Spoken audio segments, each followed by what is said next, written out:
Oh, my baby on camera, baby.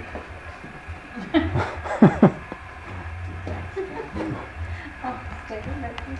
Told you reach the heights someday, you still with me. We'll make you a star, Margaret. Oh, yes. I'm doing 60 minutes. She's already been on Dell's, folks.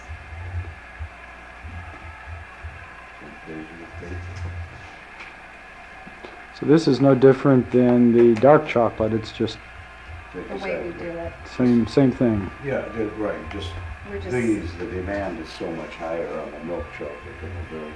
that we just set up more of a production line to get them out quick.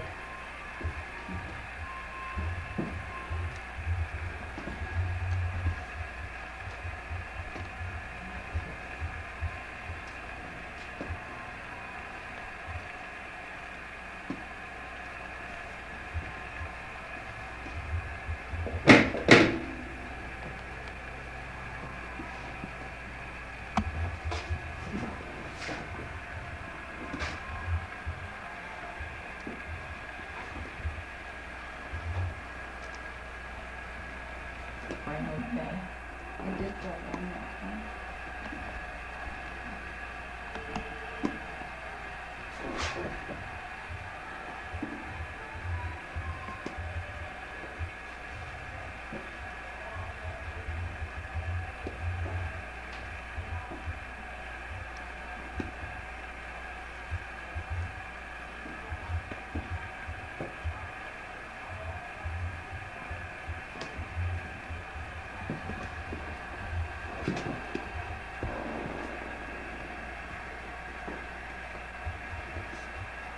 Our kids won't know how to act without doing this every year.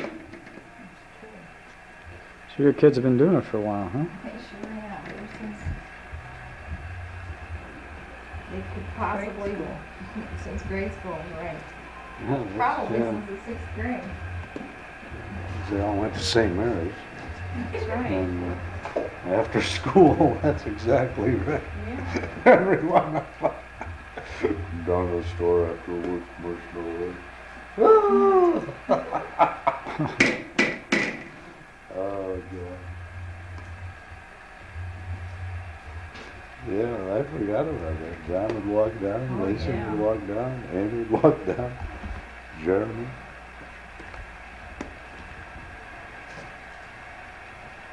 That's right.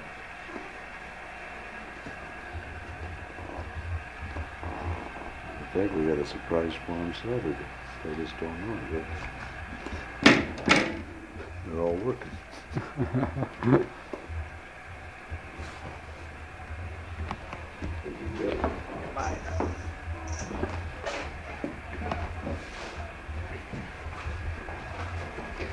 Excuse me, this cord's gonna trip you there. Thank you. Well,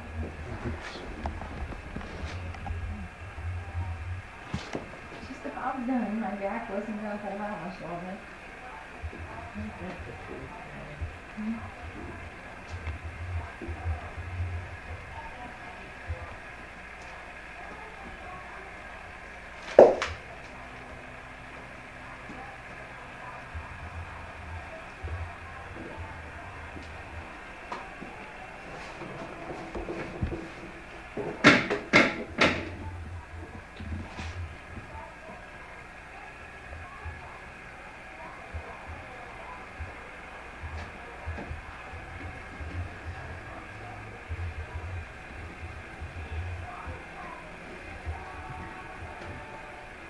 This may be a stupid question. What does the chocolate do to your hands if your hands are in chocolate all day long? It's good for them. It's good for them. Cocoa butter.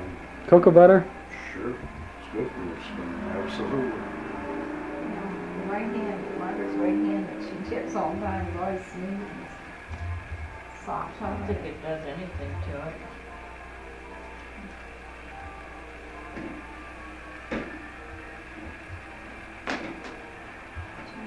There's the one we're looking for right there. The last one. The last The one. last egg, the one everybody likes the most. There it is. Really? Okay. Good. Last egg for the day. That's right.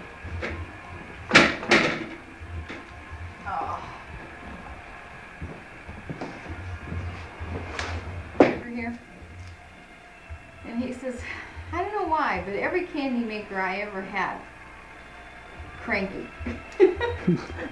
I'll tell him why, it's backbreaking. It's hard work. His candy makers were always cranky. Yeah, I bet it's hard work. I can understand that.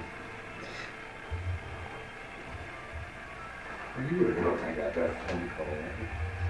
Yeah, from the guy in Hartford. Yeah. I don't know if I've been in this, but I'm making candy. No. No, thank you.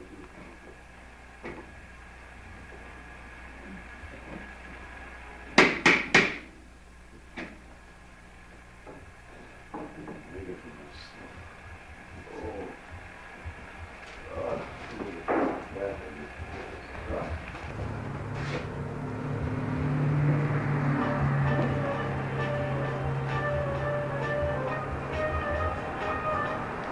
Did he tell you you always have to clean the inside of the molds? Any little bit of chocolate that's left, any kind of a film, takes away from the gloss of the chocolate. The chocolate will come out and it sticks. Like, here's a little clump. So they need to be perfectly clean. And dry. Can't do it with water. Any drop of water spoils your chocolate. Makes it crumbly. What about temperature? If it's too warm or too cold, or does that make it? Right. It's got to be the right temperature to come out. If it's too warm, it'll just stick to your mold. If it's too cold, they crack, don't they, Margaret? If it's too cold, sometimes they turn gray. And if they're too warm, they'll turn gray. Oh yeah, they look white. They look like they're old, like they're 100 years old. If it's too warm, your chocolate has to go into the mold cool. She has to temper it.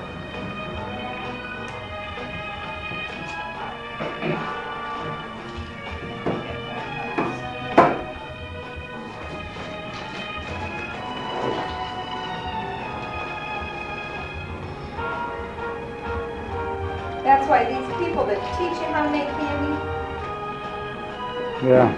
they usually don't use real chocolate because they warm it on a stove. And they take this warm chocolate from the pot and they pour it into a mold. It don't work if it's real chocolate. You can't pour warm chocolate into a mold. It'll come out all white and streaky and look like it's 100 years old. So what she does is basically let it get to the right temperature. Exactly.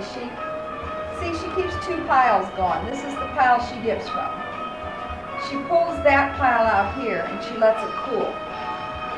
And then she moves it over and she slaps it around a bit and tempers it. It's cool to the touch, but not so cold that it won't run into the mold. Meanwhile, she'll bring another pile up and let it cool while she's working out that pile after she moves it over. You've always got to temper your chocolate. You see these people pouring chocolate from a warm pan into a mold. You know they're using compound. It's impossible to use real chocolate and mold well. Well, and you unless say you know what you're doing. talk about the chocolate. It isn't real. I mean, what you mean? It's not a good grade chocolate, or it's a Compound chocolate is a fake chocolate, right, Mom? Yeah, It's imitation. imitation chocolate. What That's it- what most people that make candy at home, that's what they use. They think they're using real chocolate. I mean, they sincerely think they are. what is in it? It's the difference is real chocolate will always say cocoa butter. And Johnny knows more than I about this. But your compound chocolate will say coconut oil, right, Margaret? Yeah, it has paraffin in it. Well, I've tasted some chocolate. In fact, there's some Easter candy we bought in South Carolina once, and it was the most tasteless. Like she said, paraffin. Horrible. It was horrible. Oh, yeah. Oh, my kids could never eat the other kind of chocolate. And not only that, there are grades of chocolate too. There's like our particular supplier we buy from Peter's Chocolate Company. Isn't there about 14 grades, Margaret? Oh, yeah. We buy the top. The top has more cocoa butter, or it's richer? No, I think it has to do with the conching period, how long it's conched, What- how long it's... What does conch mean?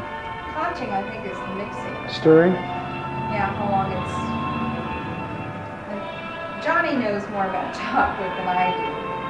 But that, I just know we use the best, I just know we use real. And I've heard him say, if you see cocoa oil on the label, it's not real chocolate. It's gotta say cocoa butter. I think you said before that this is Nestle. I Chocolate? should show you a piece of chocolate, how it dries if it's too warm. If you mold something too warm, if you pour that chocolate into your mold too warm, it's going to come out white like that. It's going to just be streaked and horrible looking. That's because it separates or something. I don't know why.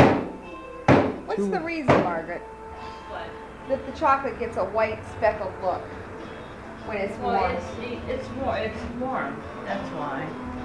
I guess it cools in the mold too fast, or what? No, it's warm when you put it in the mold. And it takes longer for it to dry too. Johnny, where's those eggs you just did that were too warm and all like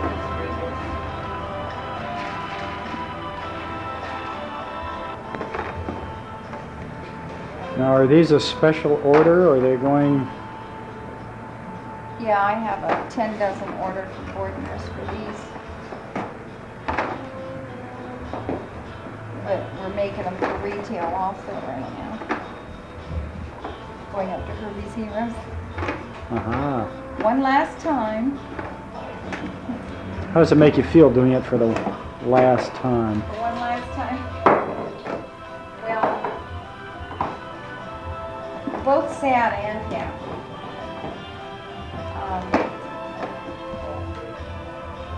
I'd like to see us continue, but it has to be economically worthwhile. Right now, we're doing it and we're competitive with machinery. We're charging, between $4 and $5 a pound, which is where you can get it anywhere else.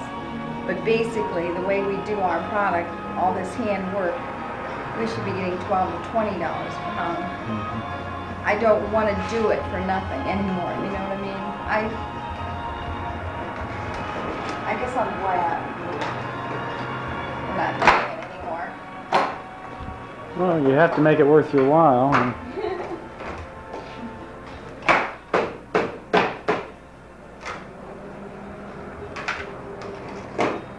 I'm glad to have been a part of something as good as this. My husband's given a great product for a lot of years, and I'm proud to be part of that. Learned a lot.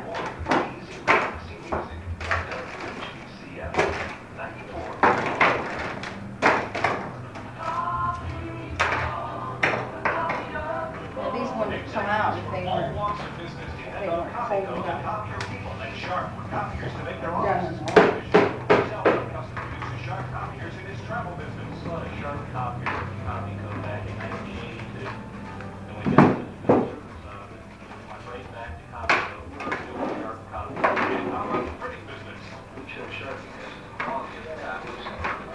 Are we going to do any peanut butter eggs today, Margaret? No, I think he hasn't molded it. I meant, are we going to hold them? Oh, I don't know if he will or not.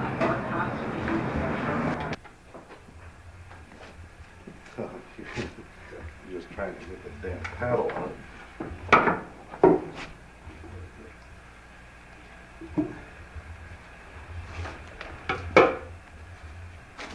Right over.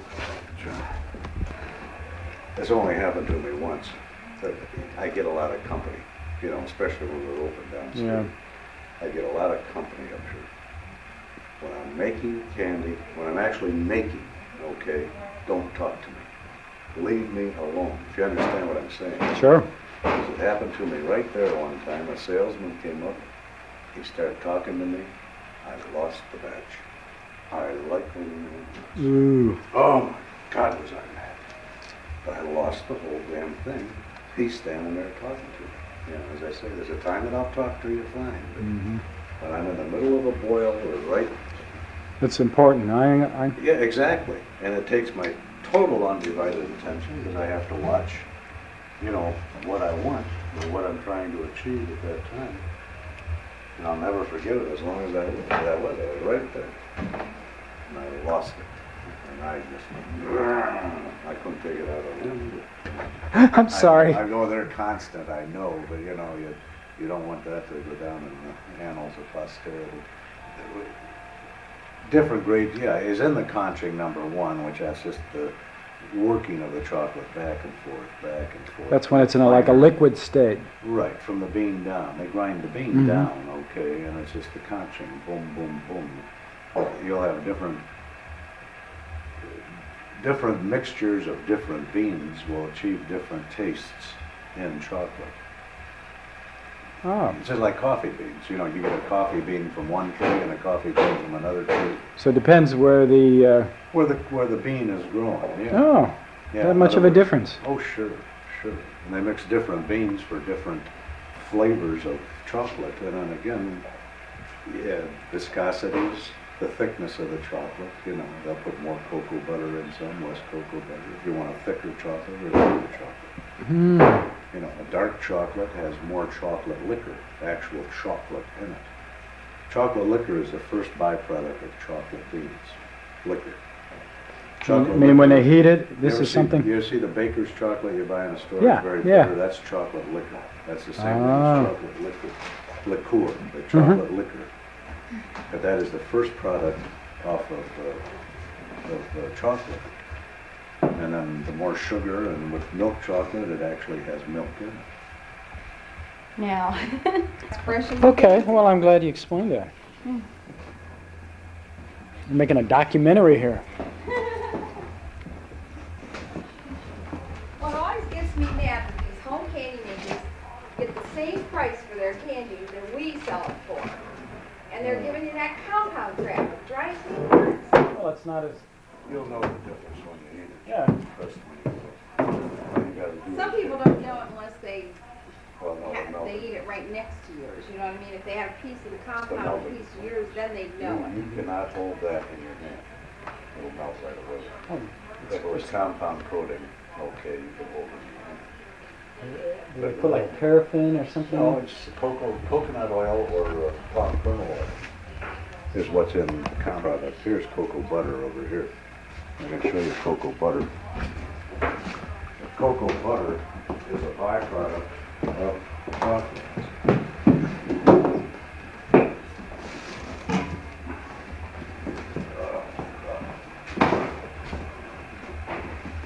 This is cocoa butter. Okay. That's actually a byproduct of chocolate. That is in chocolate. So what do you do with that? We use it just to thin the chocolate. That's the only thing we use it for here. If we want the viscosity of the chocolate a little thinner, okay, we'll melt some of this down and put it into the chocolate. But it is an actual ingredient in chocolate, but that's pure cocoa butter, right? It's the ingredient in compound coating. And it's dirt. I mean, I don't mean to say dirt, it is very inexpensive.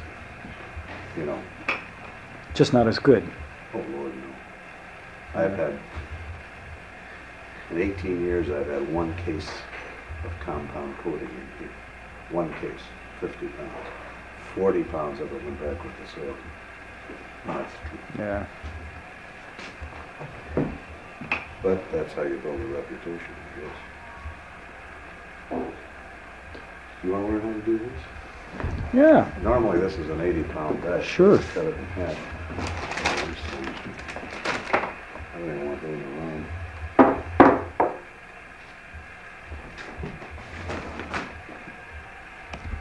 Let's see.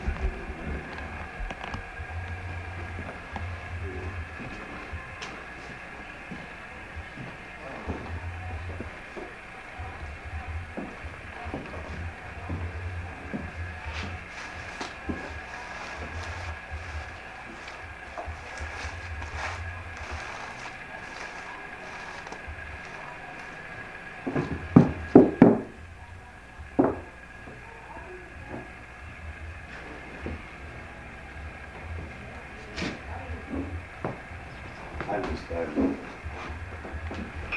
These are the kind we have here that we've molded all these years. We've got about over 300 of these kinds of molds. They're all the old metal jobs. That one might have stayed in the mold a little too long and lost its sheen, or maybe it wasn't cleaned as well. You have to get that wax off, or whatever it is. Yeah, you say if they're in the mold too long, they lose a little of the shine. Or maybe it was just too moist outside. Maybe there was too much moisture in the air. Maybe it wasn't polished hard enough. And these molds have been around for a long, long time. Is that- Oh, these molds were made in Germany, these metal ones. Mostly all our molds were made in Germany. Some were made in Holland. But mostly all of them were made by the T.C. Wagen Company in Dresden, Germany. Or Fabrik Holland, I think was the name of the other place.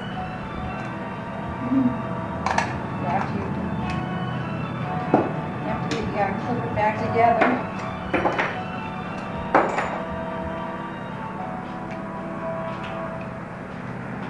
It's hard work.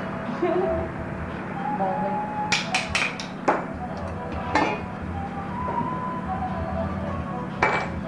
This is the all-important part, getting that polished well.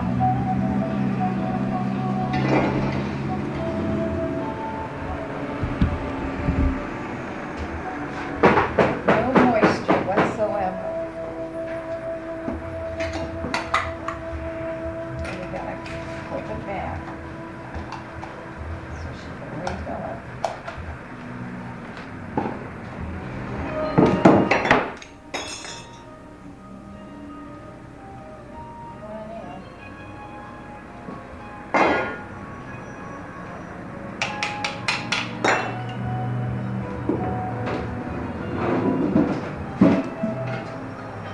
Now, we're doing things a little differently this Easter because we weren't going to make any.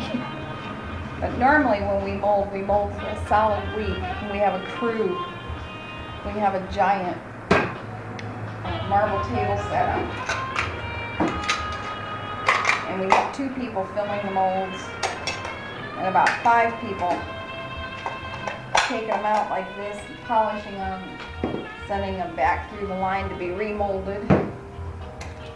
And then we have a couple people bagging them and bowing them. And this year we're just doing it on a very limited basis. Now, when do you usually start? You talk about this. Well, You start a month before Easter, or everything we do here, when it comes to the candy part, is done during the season. We don't do it 6 months ahead. But when it came to the molding, we always did just the chocolate molding right after Christmas. When the college kids were home, and we could have a whole crew.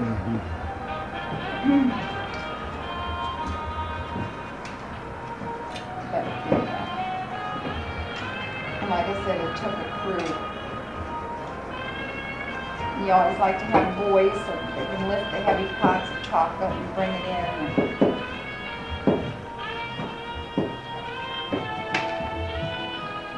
With boxes. With the women bag and bow.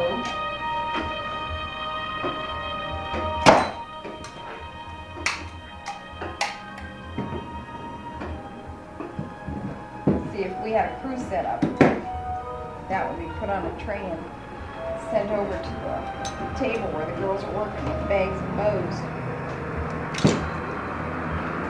We're just doing a little bit at a time. As soon as I get them all unmolded, I'll be bagging them and bowing them later on.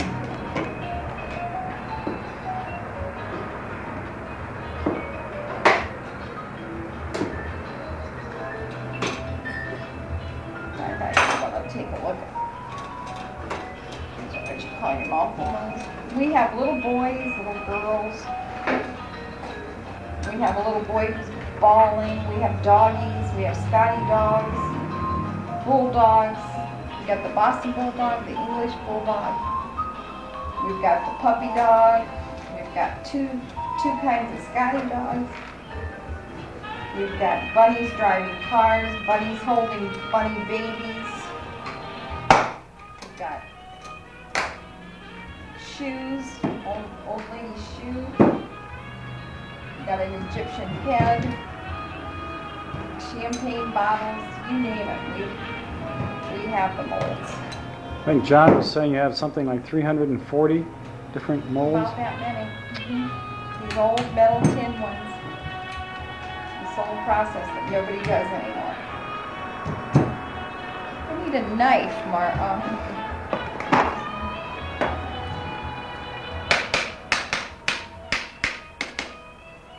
You have to be careful playing them on the outside. I don't go around the ears. I'll be breaking them.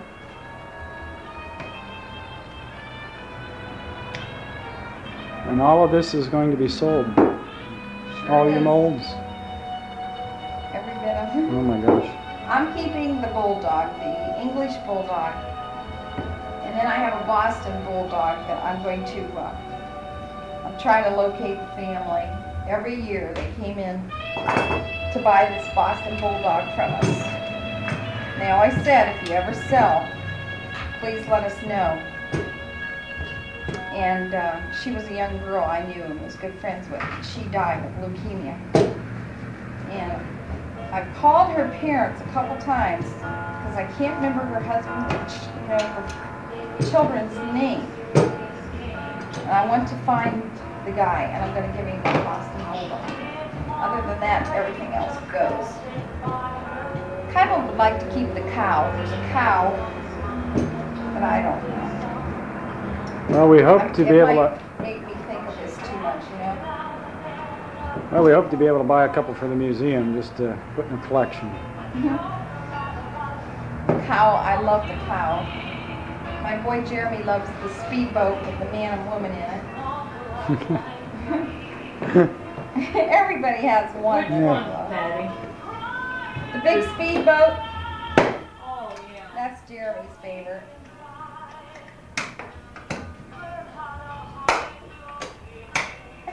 I think the cow is my favorite, but that bulldog is just so unique. It's got such detail to it, the English one.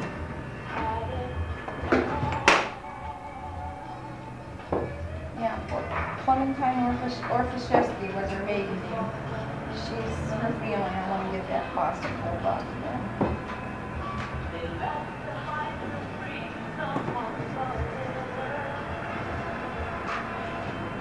Now see how this chocolate stuck in there? Mm-hmm. I gotta get this rag because you don't want to scratch your mold, ever.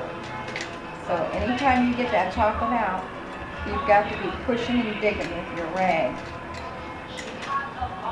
You can't risk scratching these molds on the inside. But you've got to get that chocolate out or your next mold won't come out. Probably that's what happened the first time around. I didn't get it polished well enough right there and the chocolate stuck to it.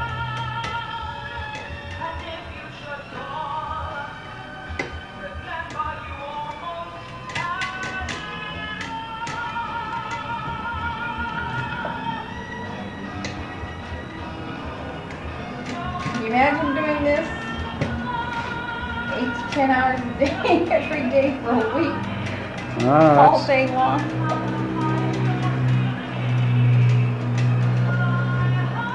Surprisingly enough, even your giant setups like London and stuff, where they don't have somebody hand pouring them the way we do. They have the chocolate pumps and all the tempering and everything is done. They just hold the mold up under them. Even they have to have everything polished afterward. I know that because I've known some people who've worked for them. The difference is they have some sort of a heat lamp or something that they hold the mold under. Some sort of like heat. And it warms the chocolate and then it makes the polishing easier. But even the biggies have to do it the hard way when it comes to the polishing, huh, Margaret? Yeah. See, you're just seeing a tip of the iceberg here, but see, here's some bunny musicians. One's playing the concertina.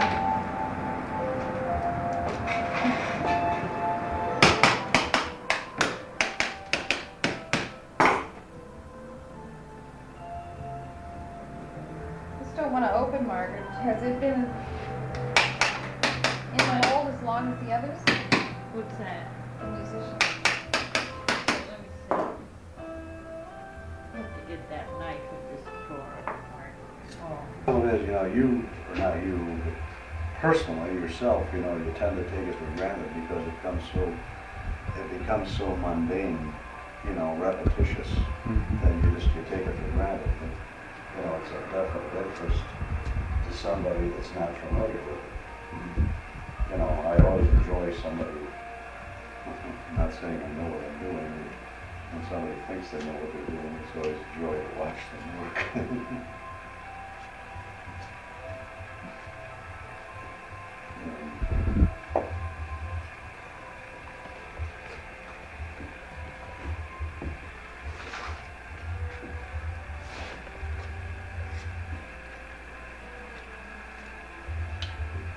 This is a peanut butter, right? It's rich. Try that. These will be molten and coat them with chocolate. Well, that's ambrosia. You can't. Oh man. I know. Oh. That's heavenly. Yeah, I say that. This is Whoa. a fine piece. This is a fine piece, especially if you like peanut butter. And the composition of this is White chocolate, peanut butter, and oil.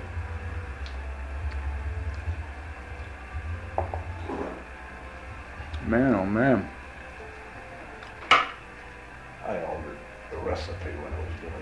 I wanted to make it a little richer, which I did. Boy, I say I ended up with a piece that's spectacular. that's about as smooth and rich as you're ever gonna find. Yeah. No.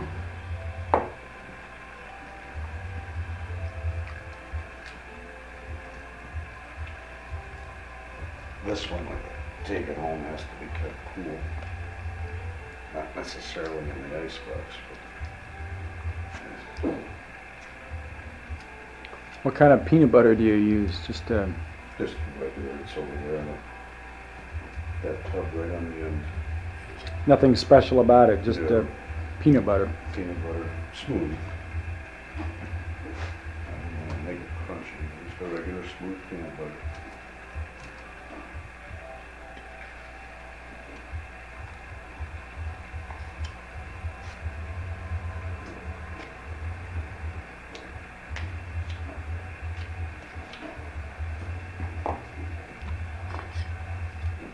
I love it when I hear you're breaking up house. People want to buy the molds. I just had another call.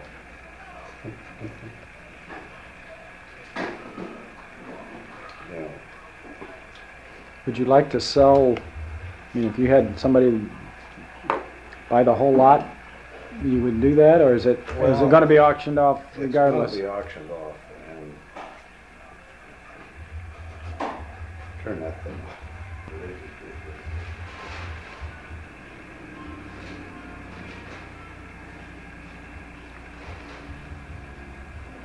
Yeah, I know it won't do it. I'm sure it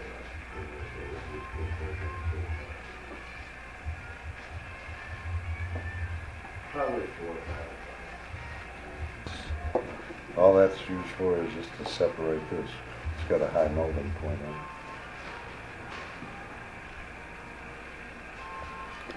Oh, so that just melts it just a teeny bit. That's exactly right. Huh.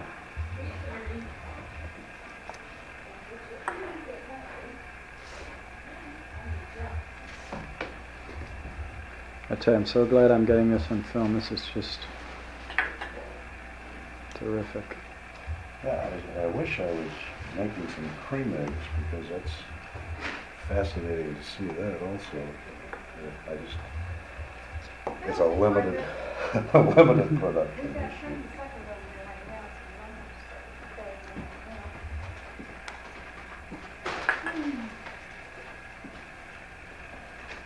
Well, I'm gonna go get Jeremy now and take him to Herbie's. My son gave up candy every single Lent. He would give up candy. And on Sundays you can break Lent. And he'd wait for Sunday so he could have a peanut butter egg. And he would really stick to it. He'd be up here working and he'd stick to that and he would never break it until Sunday. Well, it's certainly worth waiting for.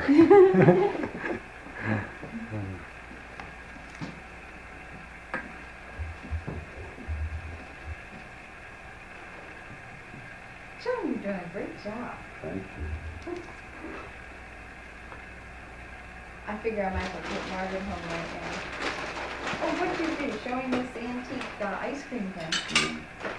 Brought it over and Yeah. it's interesting.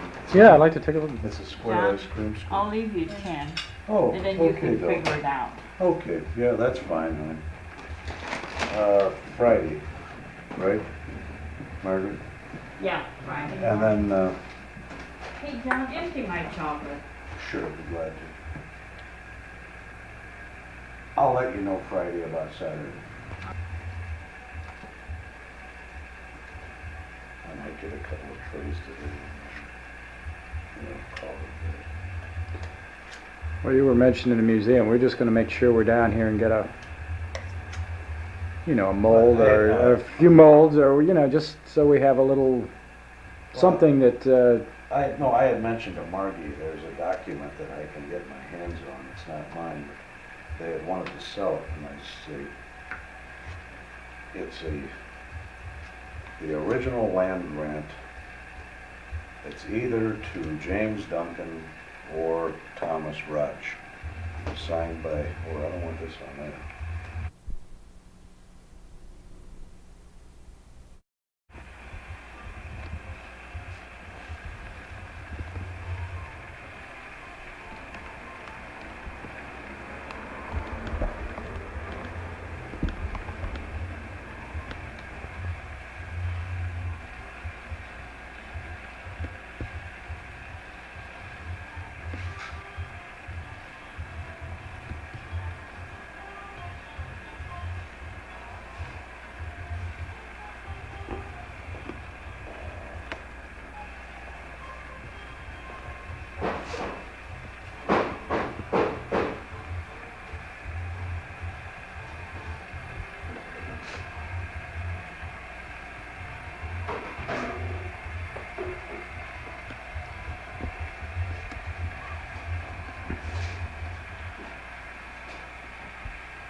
mind if I ask you some questions here? Not at all.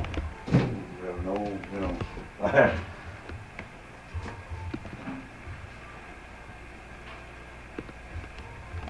Yeah. whatever you see, you want to ask. Basically explain what you're doing here. Well, what we're doing right now is putting the marshmallow eggs together and pulling them out of the starch. These are the starch trays. As you can see, these are formed. You have to find a little mold. Okay. You take this mold, fluff the tray up, level it off, and then cut the starch. And there's your mold. And then we take the marshmallow, put it in a candy maker's funnel, which is out there, and funnel each one of those cavities with the marshmallow, and then let it sit up overnight.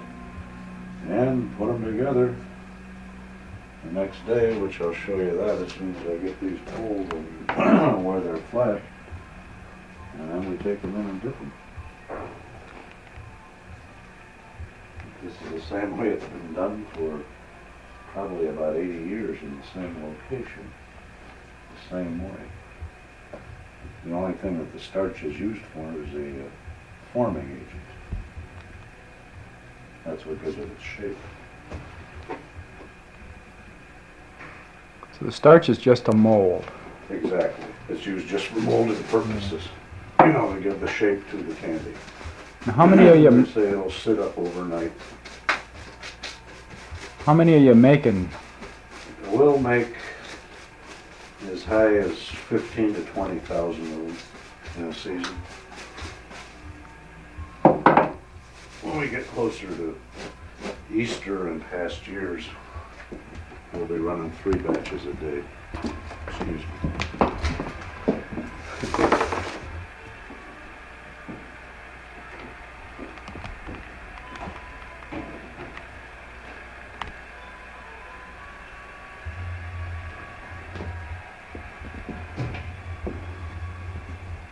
These are probably the best known product that we make out of the store. We're absolutely famous for our marshmallow wigs. And you say you've been doing it up here for 80 years. Store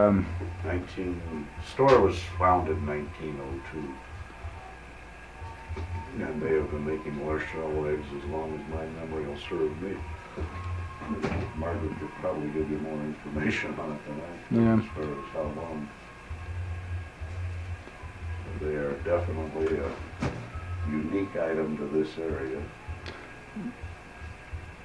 Now the large candy manufacturers obviously don't do it this way anymore, so you're one of the last of the breed.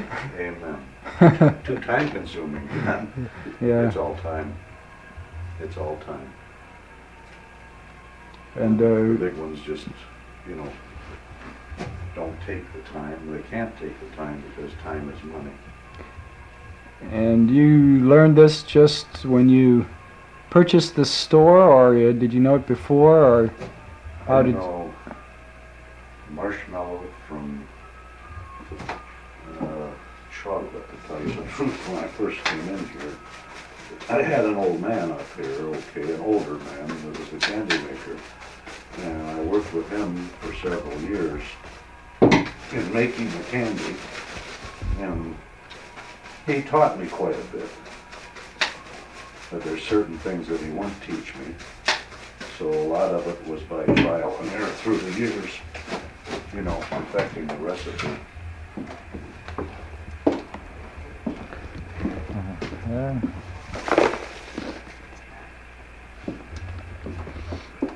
As, you know, for what I wanted to achieve. Mm-hmm.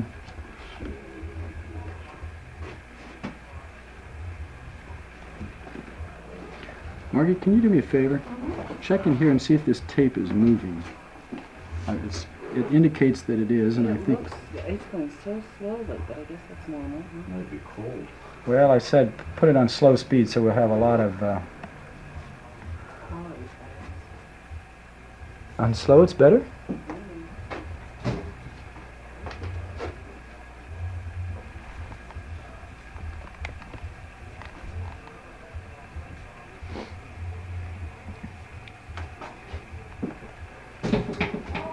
Well, he said he taught you, or you said that he taught you a lot about candy making. Did he? He taught me a lot of the basics.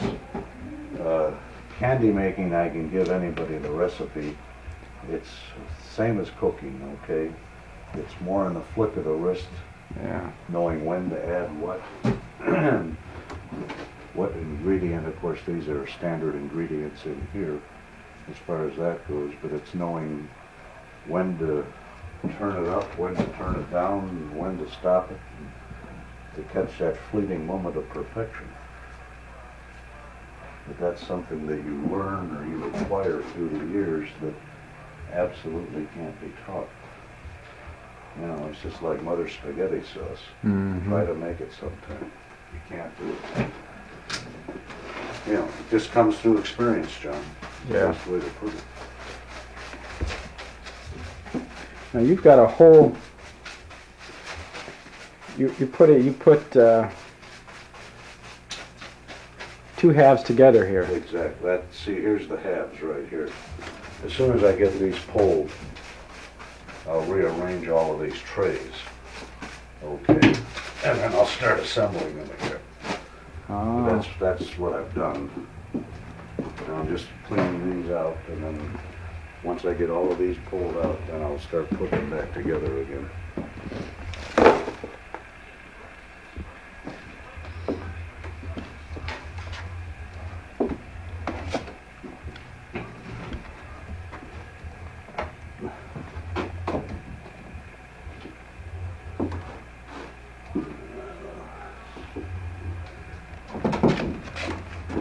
This is a messy room. Yeah, well, you know, my training in art school was as a potter, so I was always covered with clay dust and clay, and you look clean compared to what I used to look like. Exactly. Well, it's just you're working with a flower type item, a starch. It does become airborne. There's no question about it. Ask Margie.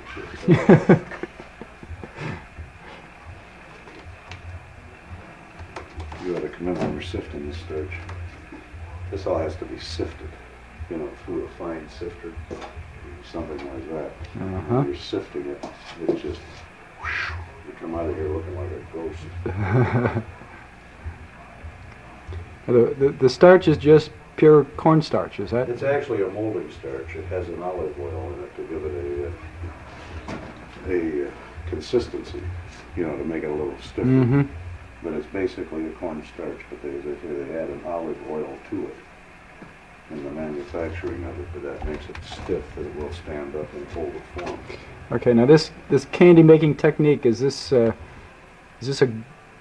tradition from the Greek, or is it just a European tradition, or American, or how?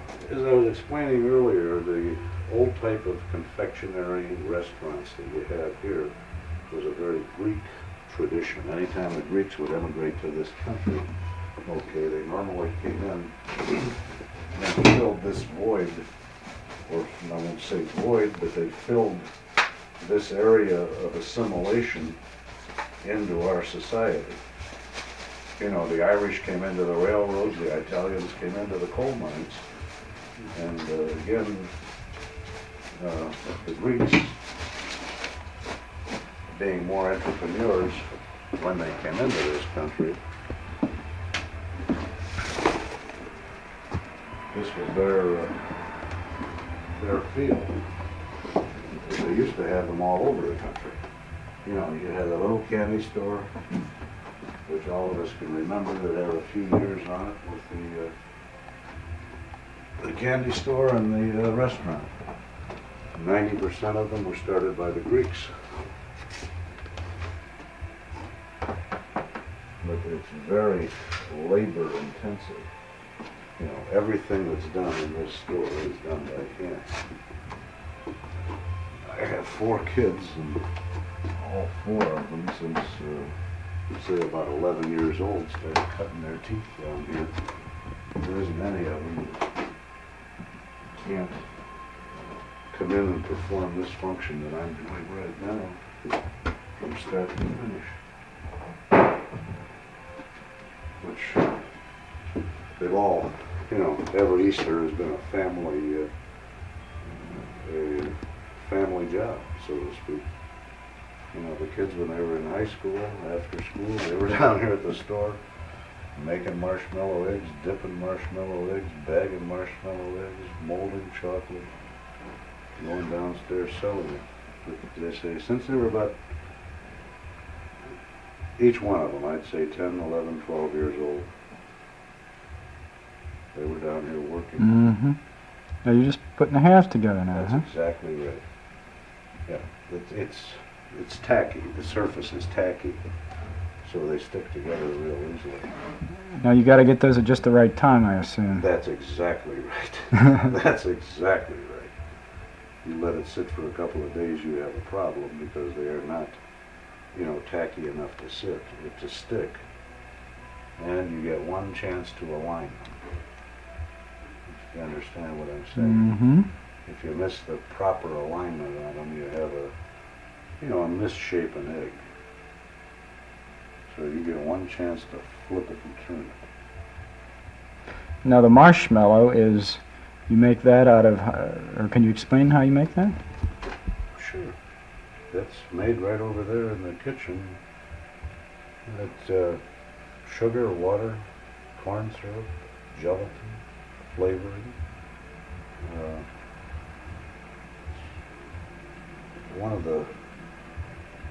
We're one of the few that continue to make the marshmallow, on premise.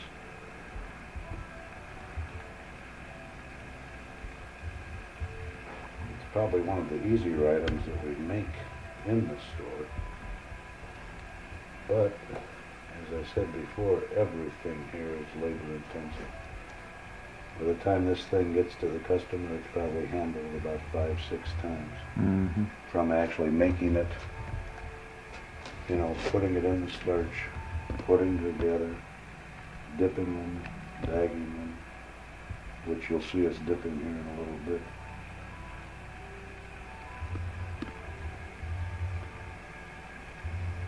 But as I was saying, a week before Easter, we get this in and get it out just about as fast as we can because we can't keep up with the demand on it. Well, it's a tragedy, I think, that this is the last. I guess I don't need to tell you that, do I? It is. It is a tragedy, but it's today, the kids are not necessarily interested in working this hard. And as I said before, it is just totally labor intensive. People don't really have the conception of the amount of work, that goes into making it.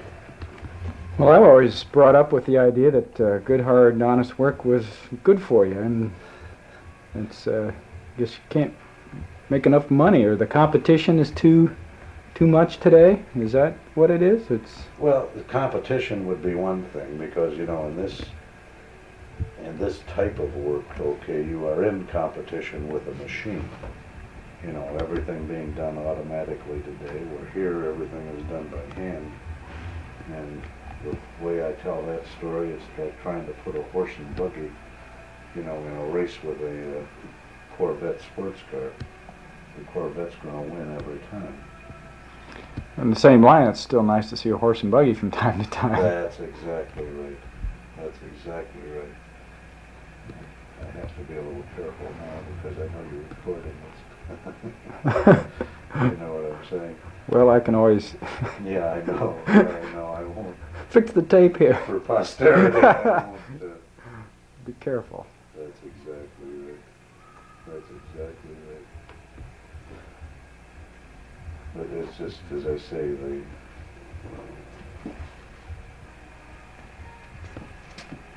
it is labor intensive. But the taste is in the product too. That really makes a difference, you think? There's no question about it, John. This has been my life for the last 17 years, and I would defy anybody to find a product equivalent to what you're looking at right here in taste, texture. It's all on the end of the tongue. And that hits the mouth is what it tastes like.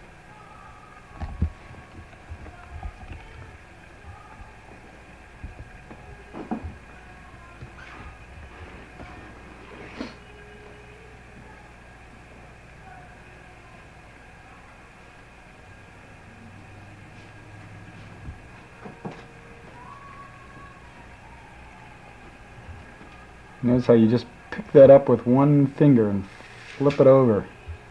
That's You get one chance to flip them, that's what I say. it's probably one of those things that looks That's- easy, but until you try it, it probably isn't.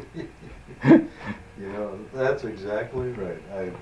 It's funny because people do, they stand there and watch it, then they think they want to help you. So, you know, they'll come in and try flipping a couple of them, and they make a mess. You know, and you stand back and you try to appear real patient because they're well-intentioned, but it drives you crazy. You know, it's one of those situations where, well, you've been doing it so many years, it does look easy, but they say you get one opportunity to line those things up, and if you don't align them properly, you have a mess after that.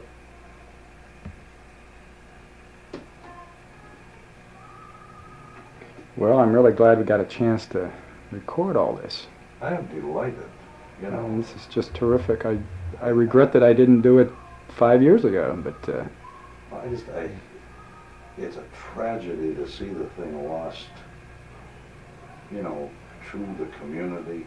A lot of people don't even know what goes on up here. You know, it's typical of 1920 businesses, you know, when everything used to take place right on premise. As a matter of fact, when the Greeks used to come here, they lived right upstairs. They had facilities right, they lived right upstairs. Came right down here and worked, went right back up there, and that's where they lived when they first came over here. what were their names? Do you remember? Gus Velachis, Teddy George, Peter George, Jimmy Kopanis,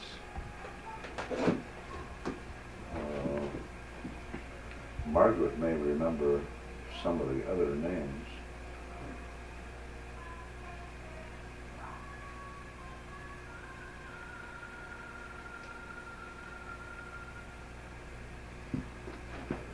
I feel like typewriting with one finger.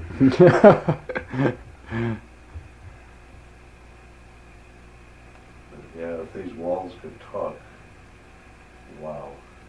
Oh, I bet. I bet. We could have a nickel for every pound of candy that's going out of this store in the last 80 years. You'd be a wealthy man, wouldn't you? We would be very, very wealthy.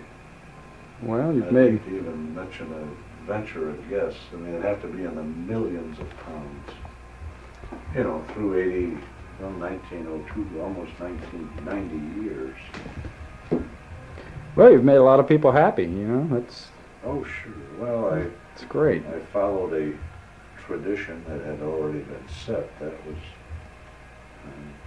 I feel somewhat honored that I was able to keep it going as many years as I was. It's a shame, as I said before, to lose it. Because once it's gone, it is gone. You know, what's unfortunate is what they are trying to duplicate everywhere in your newer upscale restaurants. You know, just what you have downstairs and what you have up here. Well, we were talking last week about your business. If it was in maybe a different, more metropolitan area, you'd probably be That's exactly. doing well. In a more metropolitan area, they would thrive on something like this. You know, but it's where the location is, and progress, or, Well, I don't know if that's progress or not. well, I won't call it progress, but let's say the flow of business, you know, has taken somewhat of a eastern and northeastern course as far as downtown Massillon goes. You know, and there's nobody that you can really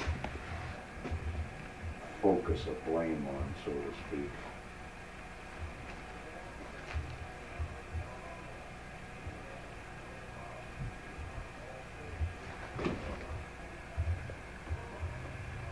What you have, as I say, it's more of an art form, I would say, that's taking place in here than anything.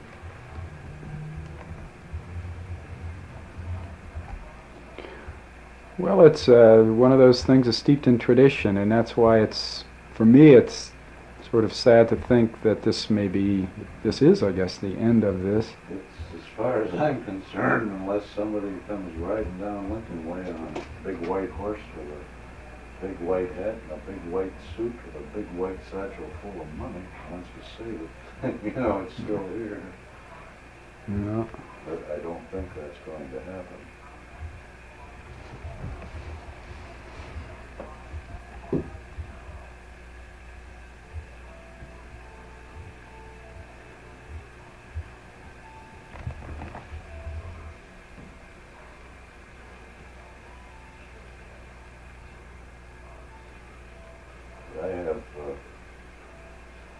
I could put together about 4 to 5 employees at a store and probably show you about 200 and some years of service here.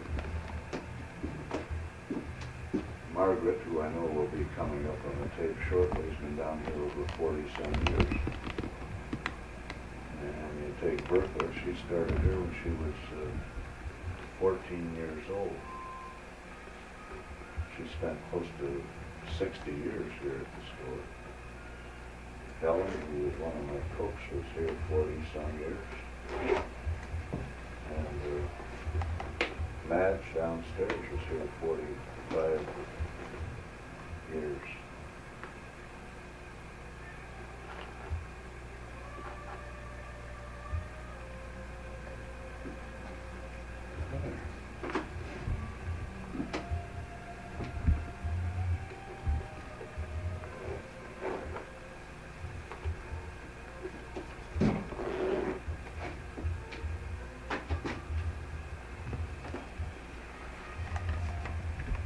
We could freeze some of these in a time capsule in New Washington High School.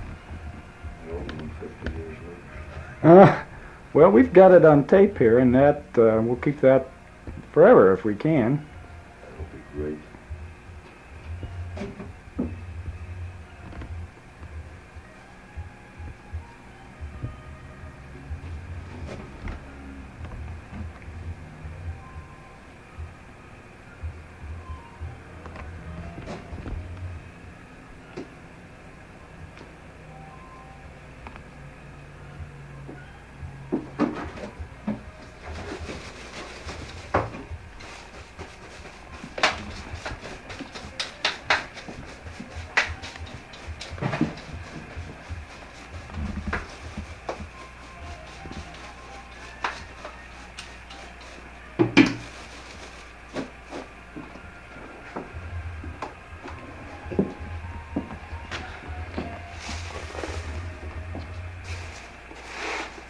You said that you're going to pour some more shortly, or is that going to...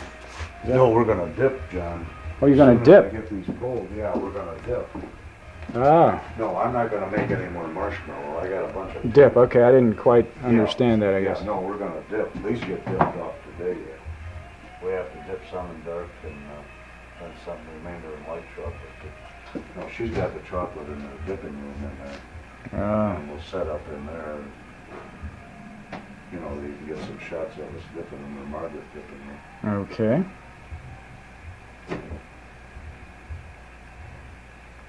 You've got to pull, I'm just trying to figure my time here in the tape, amount of tape I have. You got to pull what you see right here and then dip, or is it going, do you have more underneath here to... There's 2, 3, 4 more trays. There's 4 more trays to pull Okay, that I have to pull yet. okay, And then when I get these pulled, then I'll go in the dipping room in there. We're gonna dip some in dark. okay. Well, maybe in the meantime, I can take some shots up and down here and then Great. get ready for you over there. That'll be great. Yeah. Great. A lot of pounding.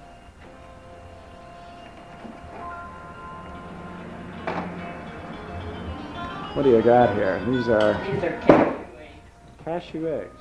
eggs.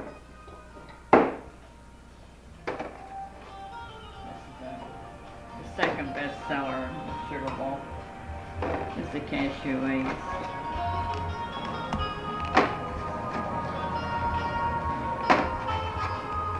You make me hungry.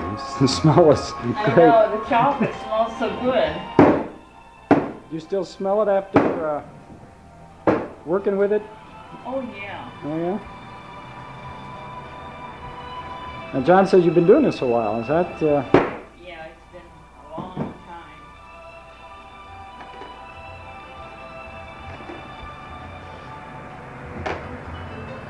There.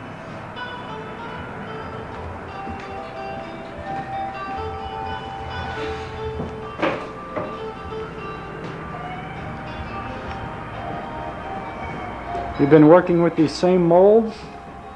Yeah. Except I think these aren't as old as the other molds, the rabbit molds. This one here isn't. Now, how old are these molds? Are these... I don't know whether we had these when Mrs. George was here, and I don't think we did. Oh, I'd say maybe about 25 years. Mm-hmm.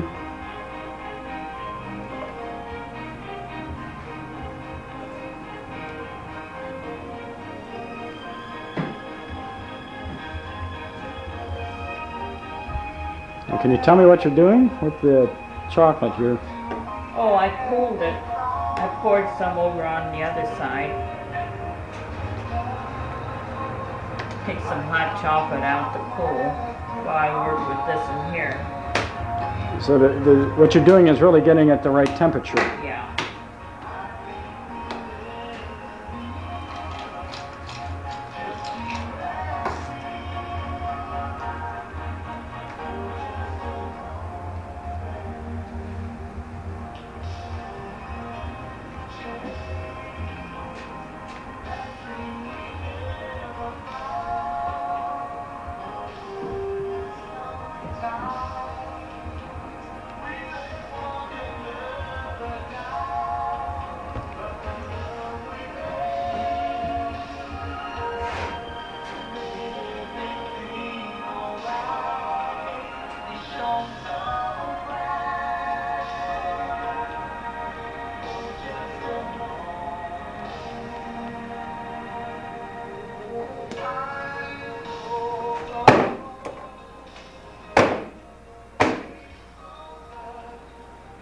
How many of these are going to make today? Oh, probably.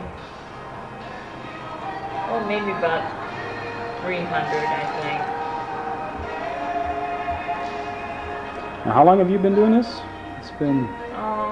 About 49 years. 49 years. Boy, oh boy. Yeah, I started here January the 13th, 1941. You gonna miss it? Yeah. Oh, yeah.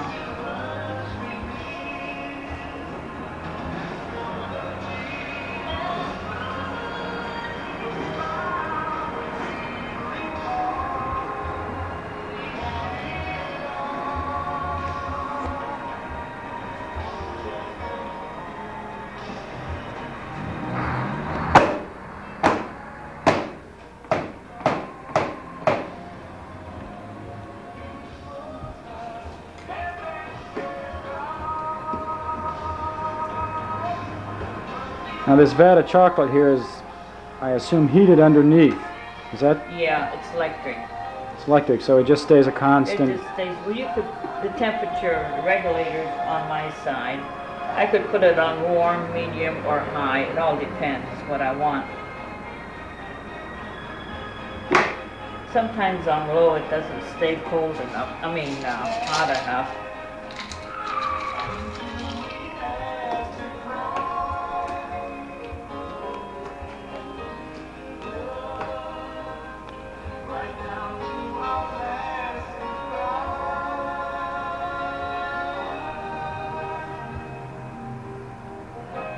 Years ago, we used to have gas, and we had water underneath here, right underneath the chocolate, and then we had the chocolate tank on top. Like a double boiler. Yeah, That was a little more difficult to regulate? oh yeah. You have to watch it, the water doesn't get too far, doesn't get low. It would burn the chocolate. Well, tell me, why do you slam it down like that? Is that just to To fill the mold? Yeah, just kind of make sure the chocolate's at the bottom because it's got nuts in it. And it forms them better too. See how it flattens them? Mm-hmm. Now, how long does it take to set up before you can... Well, with the weather today, well, usually about 20 minutes. But we have the cooler here. And if it's not warm, you know, sometimes when we make rabbits after Christmas, it's too warm. And we use that cooler here for the rabbits. You say after We haven't Christmas had- it's too warm? Well, sometimes during a week after Christmas, the weather changes, you know, and when you fill all the molds, well, they don't get done, you know, Mm-hmm. fast enough for us to refill them, so we just put them in the fridge right here. But years ago, we never had this. We used to open the windows over here, and then Ted would come and take the molds out. We'd bring the molds in here, and he'd stack them, and then we'd make the rabbits out there on that marble table.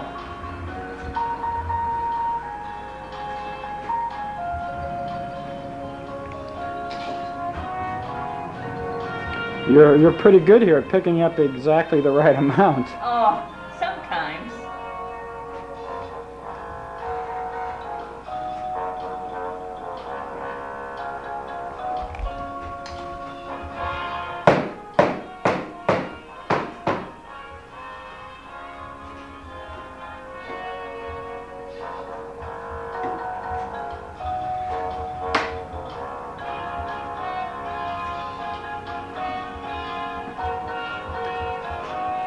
On a normal year, how many of these, or a normal season, how many of these do you produce?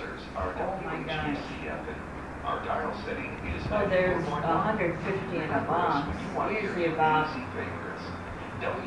oh, maybe 15, maybe more than that. I've really never kept track of it. I wanted to one year, and we got so busy I just forgot all about it. I did want to find out, you know, really.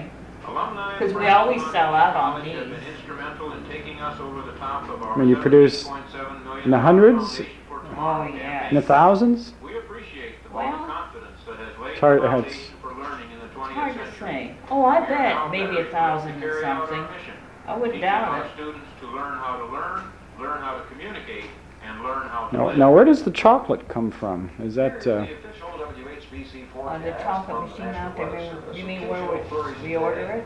yeah, I mean, it comes in, In 10-pound slabs. you just melt it down. Yeah, out there in the machine. Mm-hmm. The only thing I melt in here is the dark chocolate. But I have to put that overnight.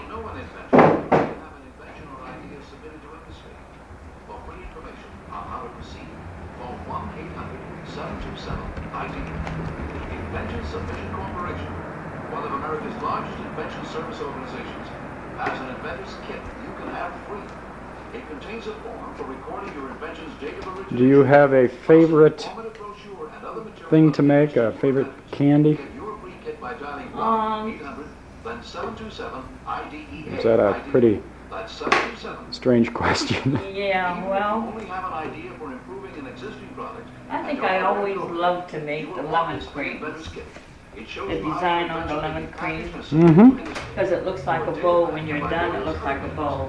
It's a free call, so dial See, it's like, 1-800, then 727 IDEA. That's But 727 it's not gonna stick, I know. IDEA. Just something to show you.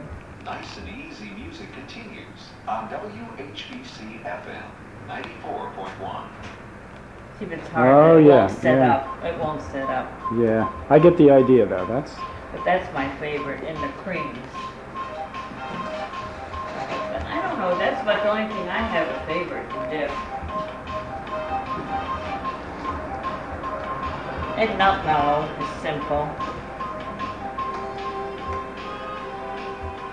Now, is the chocolate still the same type of chocolate that you've been using Yeah. forever?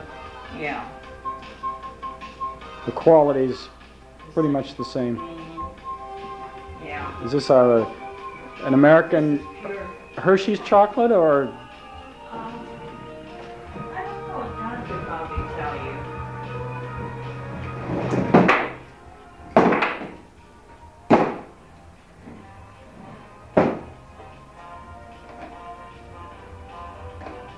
You sort of have to do all this one-handed, don't you?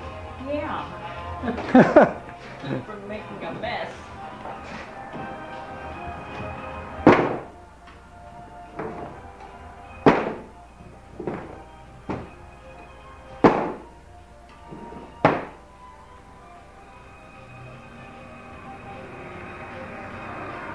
Could probably use a little more.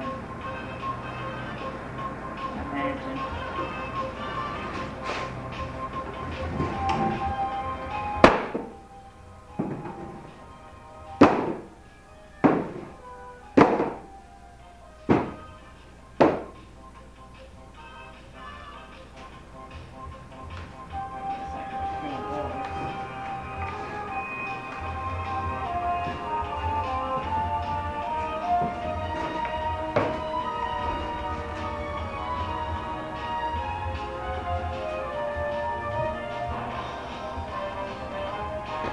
So, how did you learn this? I started at Peter's Icing. Do you remember? Oh, you wouldn't remember. You're too young. Peter's Icing. It was on the corner of 3rd and Cherry, and they made Orientals wholesale, and I think they had boxes of candy too. And I started dipping Orientals there. And then after Christmas, I guess Peter George needed someone for a chocolate dipper. He went over to see Mr. Peters because they were very close friends. All those Greeks were, at that time. Sure. And I was dipping Orientals, and he brought him in and showed him I was dipping. And he asked me if I'd want to work for him. So I decided I might as well, because they only make Orientals at Peter's Icing, only I think in the winter. So I came here in January. What year was that? In 41. January the 13th.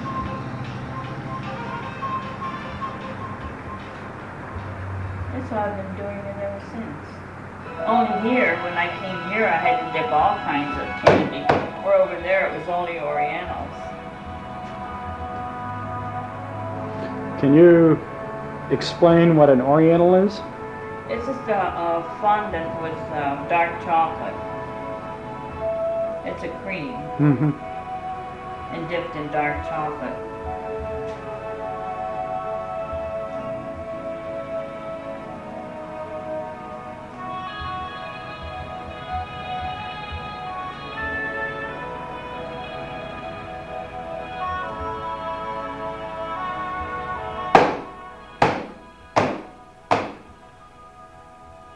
And did you work at this, was this a full-time? Yeah, when I, So since 1942, it's been pretty much a full-time job? yeah. Oh yeah, we used to make candy in the summer here at the Sugar Bowl. Always. Because this was all air conditioned and downstairs.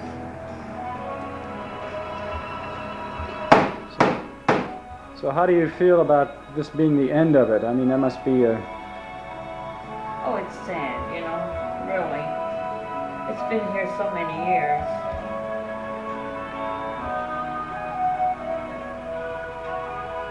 I just hate to see it close, I really do.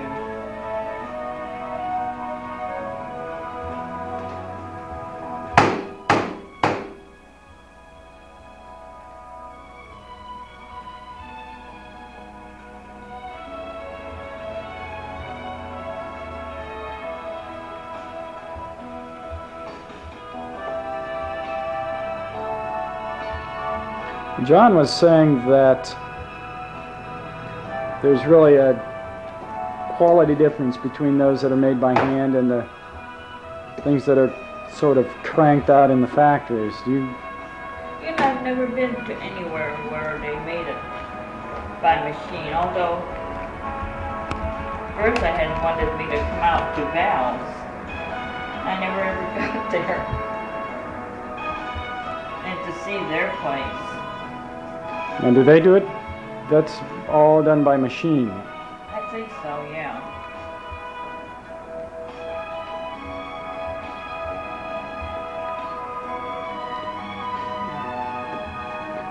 What about Hagee's chocolate? Is that a?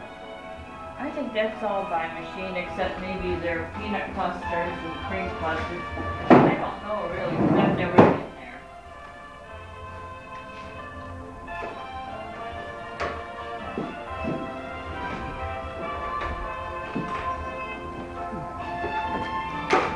Now what have you got here? These are These are the suckers. Mickey, what are bunny rabbits? Yeah, it's a bunny rabbit. Yeah. I say Mickey Mouse, but I guess not. Not a, I thought it was Mickey Mouse till this morning. This is the second year I've been doing it. I really did. I thought it was, and then I just looked at it. No, it's a rabbit.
Got kind of warped. I think they must have put them in the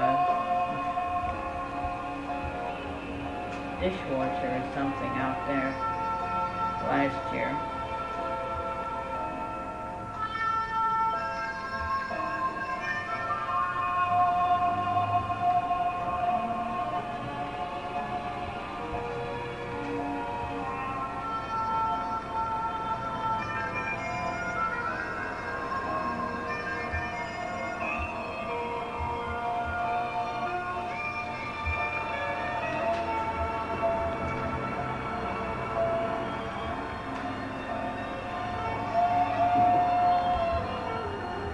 And these molds are plastic. Did you used to make the suckers with any other kind of mold?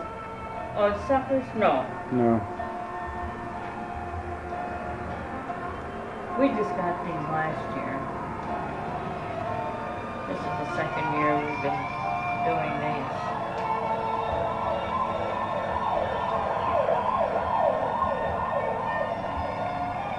You can buy them at the decorating shop. I think they even have, now these are made from one of our molds. I don't know where John got those. These are the ones that are old. And then these are our, no, this is a plastic too. See, now these are the old ones. Those we just got maybe about a year ago or 2 years ago. Now how old are those? Oh, these have been here since I've been here before.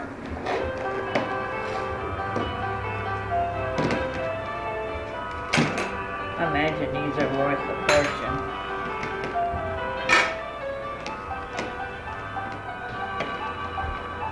Oh, look at that. Isn't that great?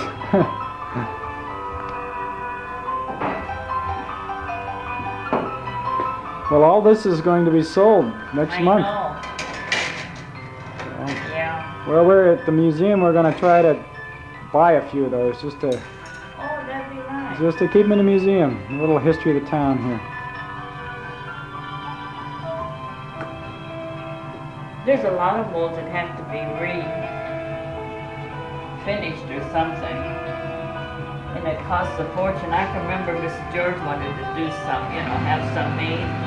They really cost a fortune to have them relined.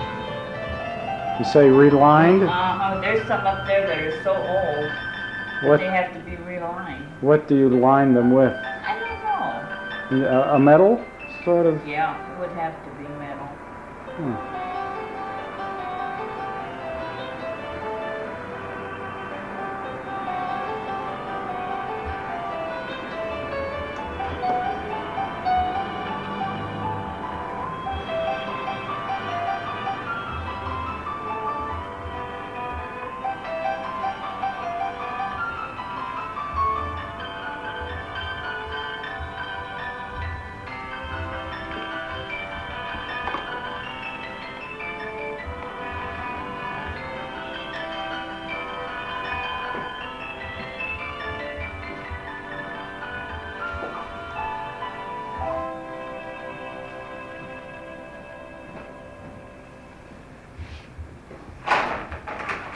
Now see, this isn't one of ours. Ours is metal, and this was made. They bought this. Now the metal We have one. a metal one though, of this. Now the metal ones was that the design of? Did you come up with the design, or who with the metal ones, the old ones? Well, the metal ones, we had, but then he took this, the metal one, and had it made into plastic because it would cost a fortune to have the metal one made. Oh, I see. Now, I don't mind stopping a young fellow pharmacist. Why doesn't she just stop in herself? Do you suppose after 20 years of marriage, she still just likes to hear the sound of my voice? This week, Happy Click stores are featuring Kid Cuisine frozen dinners, the food kids really like. Choose from Kid Cuisine hamburgers, pizza, chicken nuggets, and more. Stores and pharmacies are also featuring Becton Dickinson insulin syringes. So you're actually making about 3 or 4 things at once. Oh, yeah. For injection comfort. Here's a look at area events on the FM 94 Community Calendar. The West Akron Kiwanis Pancake Fete is set for Saturday, March 24th, and again Saturday, March 31st. We're going to do at some the dark Fairlawn Weekly marshmallow Church on wings West today. Market Street in Akron, serving from 7 a.m. to 4 p.m. each day for the benefit of the Akron Youth Symphony. Children's portions will be available. Stop by for a hearty breakfast or lunch and give a boost to the Youth Symphony. This is great. I've got Other than that, about 3 or 4 things made here on tape. Yeah, wonderful. Whenever you're ready. You ready? Oh, yeah, we can go now, John. Will be presented at the University of Akron's E.J. Thomas Memorial Arts Hall, Thursday, March 22nd at 8 p.m. Tickets available at the Thomas Hall. Slabs, I heard you say. Get the chocolate.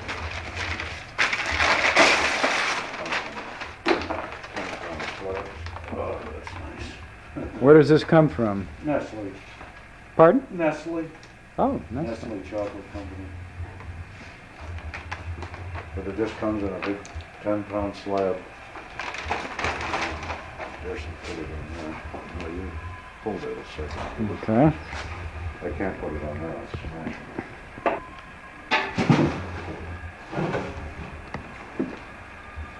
But all we do is take it, my hammer. You see it? It's right there behind you, John. I just,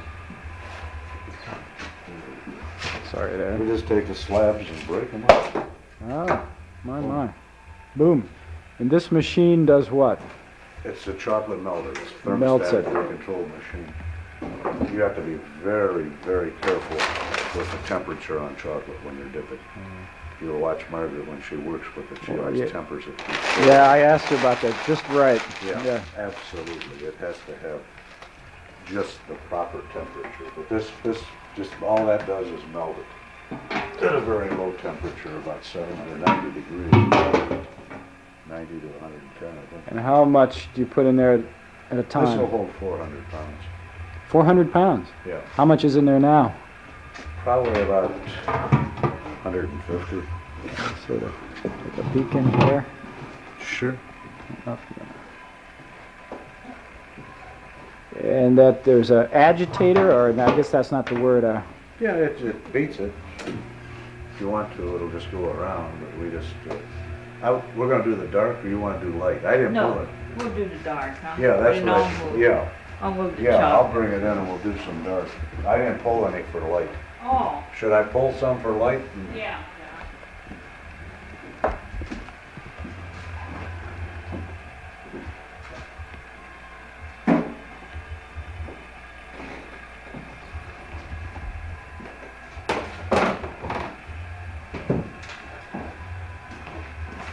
Let's see, I'll pull this off now. We'll go in and we'll do some dark eggs, but the reason of pulling off the chocolate now is to let it sit out here so it'll come into temper. You know, just cool down. And it needs to basically. cool just a little bit. Absolutely, it has to cool before you start working with it. Now you said this was about 90 degrees? John, it's right on the thing. Yeah, that's all right. I'm just, You know, I'm a little...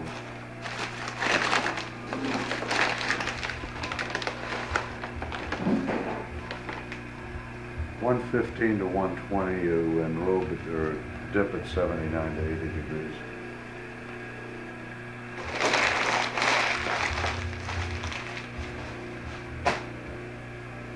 But this always fascinates the kids. I used to bring them up here on tours, you know, the Girl Scouts or brownies or something like that. I'd take them through and explain how we, you know, we heated the candy over there, then we put it on the ball beater there if we were creaming it off or something of that nature, and then we'd work over to this point.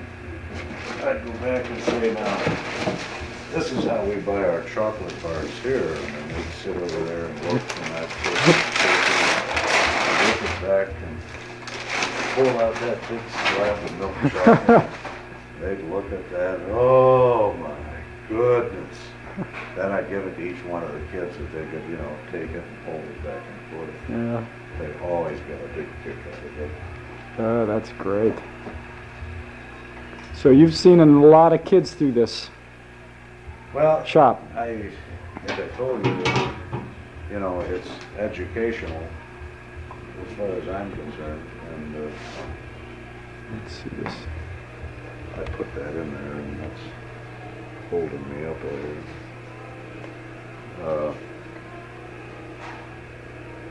I felt we had a story to tell, so I always enjoyed bringing kids in and showing them, you know, the operation up here. I think the only thing that's going to be missing from this tape is the incredible smell. Yeah, the smell is for sure.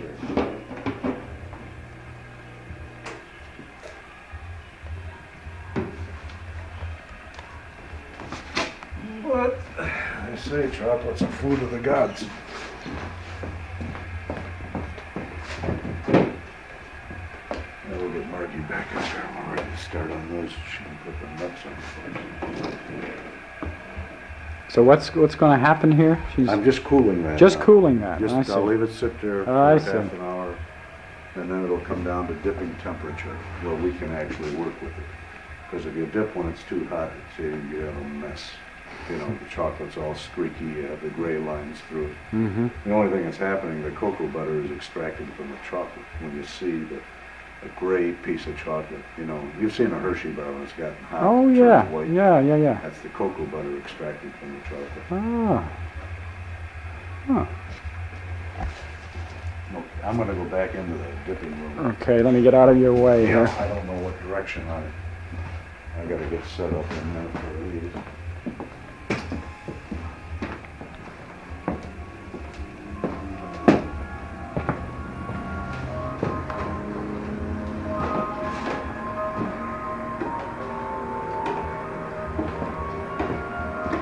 I see you've switched now and you've got the dark chocolate.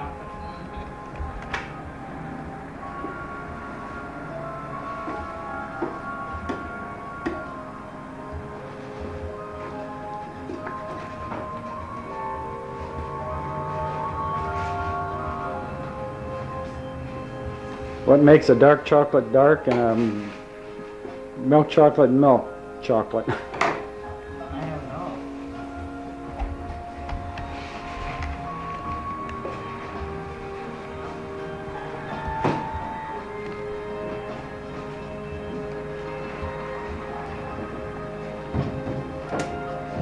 You just gonna do one tray, John?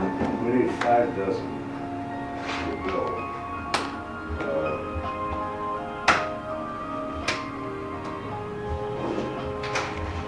I guess we'll just see what we end up with.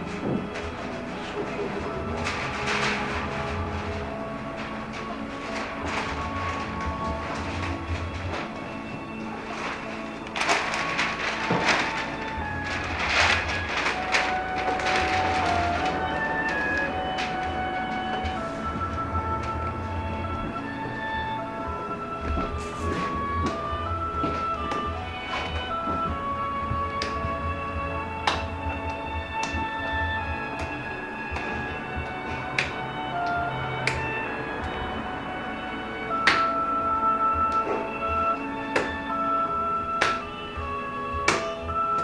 When you throw it up and down like that, does that cool it or mix it? Yeah, cools it tempered, yeah.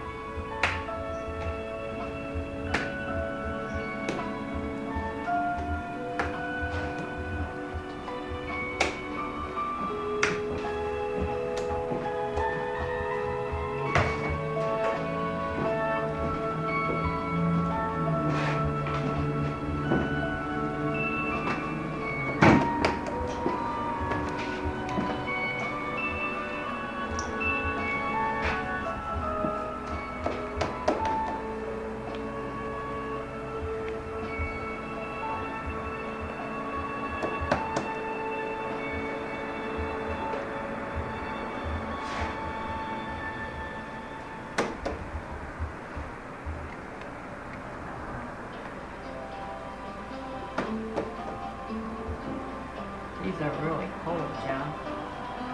Must have been cold last night in here. Yes. If it was cold out there, I didn't like Yeah. the heat on out there.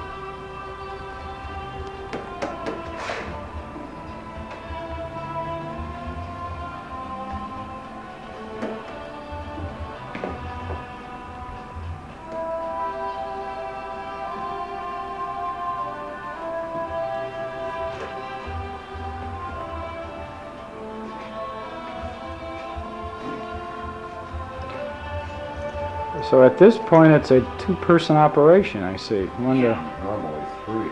normally 3? How is that? Margaret and I are dipping out there. Oh. She'll take them off, then we have another one put in another one.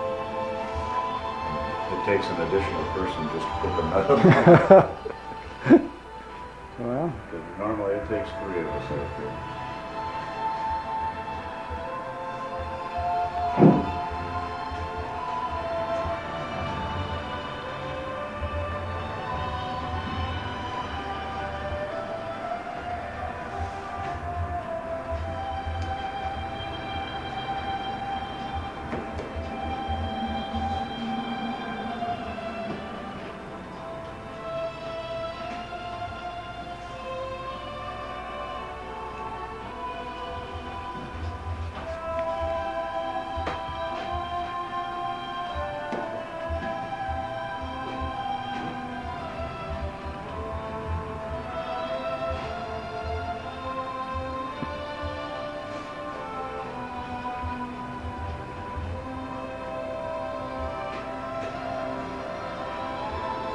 I've been trying to think all along here how we can get some of your candy and preserve it in the museum, but I don't know if that's a possibility or not.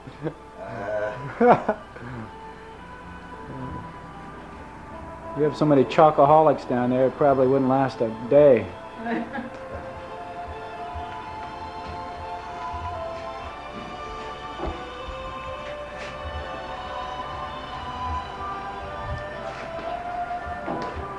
I imagine the marshmallow would get hard after so many years, wouldn't it?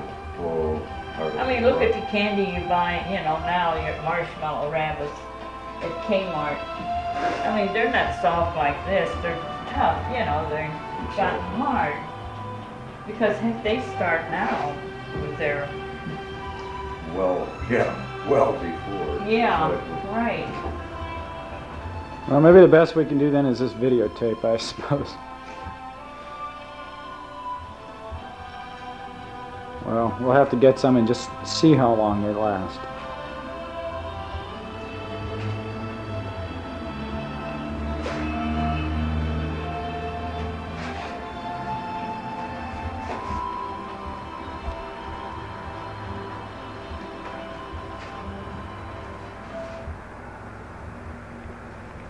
Every hour is filled with music. Nice and easy music on WHBC FM 94.1. They call you the one customer. You're very quality conscious and demand questions. Now you're going to be doing this for a while. Yeah. Like better business. Now that You know. is coming Wait till you get a double in, batch. that offers the quality you expect and How many did you get in a batch? About 50 to 60 dozen. especially when it's Oh boy. well, 600 to 700 there dozen. is a store for you. Harry London's chocolates. I said it's labor intensive. It's labor intensive, yeah, no doubt about it. Everything from gourmet jelly beans to gummy bears to chocolate Easter bunnies and luscious filled chocolate eggs. Like the caramel pecan filled egg, marshmallow rocky road filled egg, or a solid chocolate nut egg. All this and much more is only your pleasure at Harry London's Chocolates, South Meeting, North Canton. So listen, difficult customer. You're not a difficult customer. You're a Harry London's customer. More of your easy favorites follow the new news and Paul Harvey on WHBC FM 94.1. Active. For A&L Heating, Cooling, and Insulating, I'm Dan Palm. A 67-year-old Franklin Township woman is facing charges of murder and involuntary manslaughter in the death of her 88-year-old invalid father. Summit County Prosecutor Lynn Slavey says Virginia Shipp is accused of killing her father, Charles Statler. Statler's body had to be exhumed last month for an examination by the coroner, who ruled his death a homicide. Statler had been hit on the head with a blunt instrument. Shipp will be arraigned next week. Kansas City Prosecutor John Klassen says he didn't intend to criticize the city fire department for issuing a letter warning area churches about dangers of candlelight services. Klassen is on vacation. Law Director Tom Burnaby says Klassen is now aware that the department didn't intend to cite churches to court. Never was, to my information, any intent on the part of the Fire Prevention Bureau or Kansas Fire Department to bring any kind of criminal or civil action against churches or other places These of are religious beautiful worship eggs, that weren't John. taking out those. Burnaby says he doesn't believe Klassen was fully aware of the fire They're department's turning intention on to just- made his initial Oh, comments yeah. last week. They've just been so good. Kansas State Proline You like dark Service is chocolate? the subject of a big Pardon? campaign You like dark negotiating chocolate? impacts Oh, I love dark chocolate. I love any kind of And chocolate. dark chocolate. Oh, do you? Yeah, Oh. dark's my Oh, favorite. thank you. You won't get it any fresher. Services are offered by the RTA. Oh, a treat here. Oh, You won't get it any fresher. oh my. I think that as far as the ridership is concerned, we'll want Hmm. to Oh, that's fabulous. ridership. Oh, you're right. That's the best I've ever had. Right now, to get back to Yeah, I don't want to appear, but it is. Mhm. I won't, Margaret will tell you that. Boy, that just melts in your mouth. Whoa. See, I knew if I was up here long enough, I might get a hold of one of these. McLaughlin is putting the seminar on. McLaughlin stands for Middle Atlantic Great Lakes My. Organized Crime Law Enforcement Network. Executive Director Jerry Lynch says gangs play a major role in Kansas drug activity. You don't have full gangs that you see in the media metropolitan area. You just have like portions of the gangs. Lynch says in addition to the drug gangs in our area, we're seeing more and more activity by the Crips and Blood gangs. Those two gangs are Los Angeles. Now, when you first started making these, what did they cost, and what do they cost now? What's the? Probably double. You know, Margaret, what did they sell these for years ago? You remember, what, 50 cents a dozen? Yeah, something like that. You Very know, I'm talking reasonable. years and years ago. Oh, yeah. Now they're $4.75 a dozen, which is still a bargain Yes, indeed. for what the product is. But you know, when they made them, you know, probably 40 years ago, 30, 40 years ago, they got 50 cents a dozen. I can remember chocolate, broth was 95 cents a pound, wholesale. Yeah, I mean, that's been years ago. But imagine the price of chocolate now. What does it cost now? About $2 a pound. Yeah. $2 a pound? That's been when Bertha had it. You know, well, that's 15 years ago. Yeah, so you meant, right. Boy, was that good. My. Help yourself. That was, what a treat.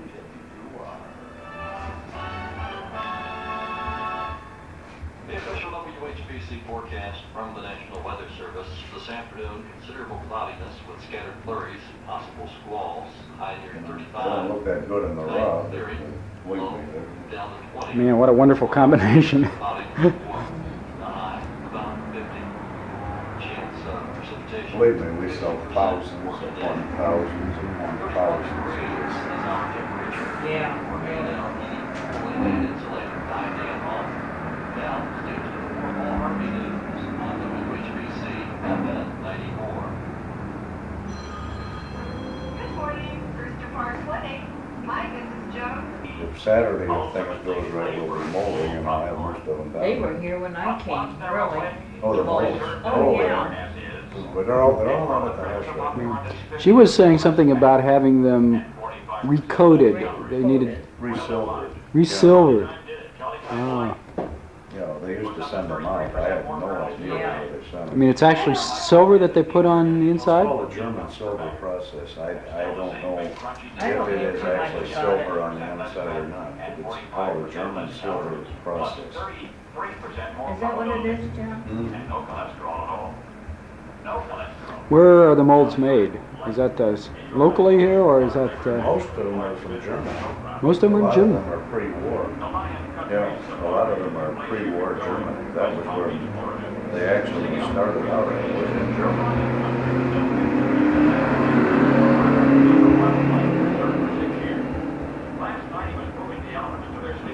Yeah, because John, those molds that you brought down a couple years ago, Santa Claus is like the old Santa Claus, from Europe. Exactly. Right. Exactly. Real cute.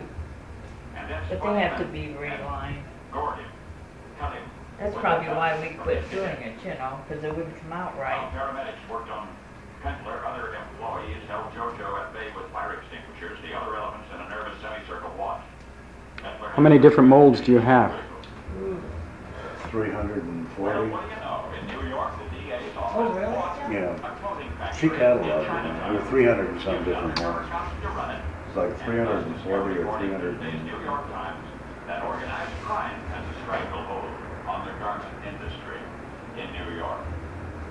The Seabrook Nuclear Power Plant in New Hampshire has its reactor reacted to be full power in 3 months.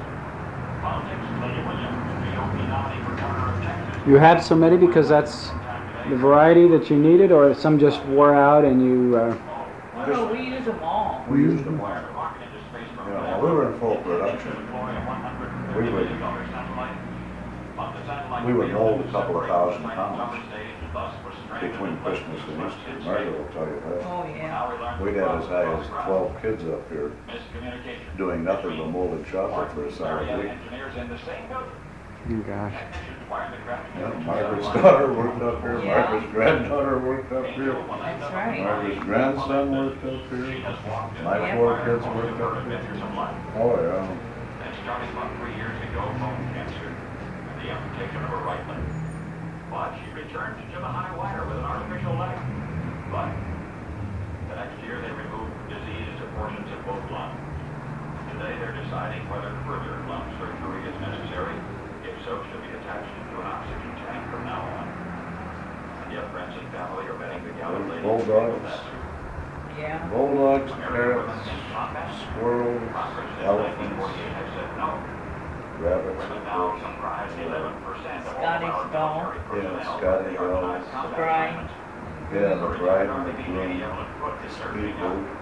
4-year trial for women in combat. She thinks they are as competent as anybody. On the far south side of Chicago, a woman left a shopping center Saturday, was forced into a car, driven to an abandoned house, where she was beaten and robbed, and then repeatedly raped by 2 men for 2 days. She escaped last night. Jacksonville, Florida, last night, about 8 p.m., Sherman William Finley returned to his apartment with his wife and daughter to find a package at his front door, and when he picked it up, it exploded. He was 70. We've yet no idea did or why. Now, page 2. Alex Haley said it. When you see a turtle sitting on a fence post, it's a safe bet that somebody put him up there. When you see a car maker selling more cars than any other car maker in the world, year after year after year, I mean, when General Motors has led the automotive industry in sales for 50 years, when General Motors was and is the undisputed world champion in passenger car and truck sales, you can bet somebody put GM up there. Those somebodies are men and women who buy, choose these first choice vehicles. You. Now what next? For 1990, GM offers American car buyers more new models than any other automaker in the world. Exciting, high-quality contemporary cars and trucks to set new industry standards and new industry records. Last year was a vintage year for the auto industry at 6th best ever. But wait till you see the innovative GM cars and trucks this model year. GM's factories, more modern than anybody's, have this year turned out one very special car or truck made just for you. This year you're going to ride the winner. This year your new vehicle is going to wear the mark of excellence. On your tax return, the cost of having your business suit cleaned is not deductible. The cost of having your uniform cleaned is. Your cost of living increased 1.5% in February. Last year, retail prices increased 5.3%. That's too much on the inflationary pressure. Get starch on there. Of interest rates. Higher prices for things were influenced disproportionately by some things. Fuel oil prices, for example, down 18.7%, but clothing costs more. In the first 60 days of this year, the price of tomatoes soared more than 129%. Our nation's balance of trade with other nations is still unbalanced in their favor. And by $9.3 billion in January, that's 1.6 billion more red ink than the month previous. Our exports set a new monthly record. But we're still having to import much too much expensive oil. Record 291,278 barrels in January. That's $5.9 billion. That's like money in the bank. I didn't know why this struck me funny, but then, as you know, sometimes some strange things do. It's an ad under Help Wanted in the Hanahan News. It says, man wanted for work in dynamite factory. Must be willing to travel. John Dog, #1 movie 3 weeks running now, Red October. American Comedy Award this year to the movie by Gary Sally. Also, Lifetime Achievement trophies to Betty White and Art Carney. The first movies to feature the sex dance called the Lambada. The first 2 movies have both bombed the box office. I'd say that's a full tray. Yes, it is a full tray. Feel the television programs which ridicule I don't know if he religion wants and any more marriage than this or should be not. censored, and that vulgar words should not be allowed on TV at any time. Said Megan, Wisconsin's Phillips B says that most of us have watched TV grow from infancy to He might adulthood. not. It is interesting, you know, in the classic Christmas movie, It's a Wonderful Life, the one starring Jimmy Stewart, when it was first made in 1946, the following words were deleted. These following words were censored from the original script. The words jerk, lousy, God, dang, D-A-N-G, impotent, Is John garlic coming? eaters. Those words were then unacceptable. It's on the phone. I think he's on the phone. We have come a long way. Movie critics here in Cisco made fun of the Fox movie called Nuns on the Run. They said it was not funny. Fox has said that Ebert and David Letterman's uninvited house guest is back. Margaret Ray did time in prison for her previous break-ins, but no sooner was she out than she broke in again. French actress Capucine, the former model, she starred in such movies as What's New Pussycat and Pink Panther, as stepped from a high window in Lausanne, Switzerland. She was There's a 67. policeman out there. He's talking to a policeman. Oh, it's probably Dolly Parton wrong. was just 9 when her uncle first took her to the studios at radio Yeah, it looks station like it. WSEV, and together they recorded 2 songs, which they had written together. Today, she bought that radio station. Intends to move it to Dollywood. Sport like Eric Dickerson of the Colts says he's had enough of football, he intends to retire. He rushed for more than 1,000 yards in each of 7 seasons, but pounding does take a toll. You know there's another basketball team of Fighting Irish? And it's a dandy from Freedom High School, Freedom, Wisconsin. Their Irish basketball team played 27 games this season and won all 20 games. You don't use marble to work chocolate on? It's We do outside, but not in here, Is convinced that it's the I noticed a big marble table over in the other room. Yeah. really comes next month. And now it's We use it for caramel and all those people converging on the shelters. Each of the 46 shelters will hold from 35 to what else is 375 he people. put on there? She is selling that shelter space to each $4,000 to $9,000 per person. And you thought she didn't know what she was doing. We used to make candy canes here years So ago. much in toilets, Paul Harvey.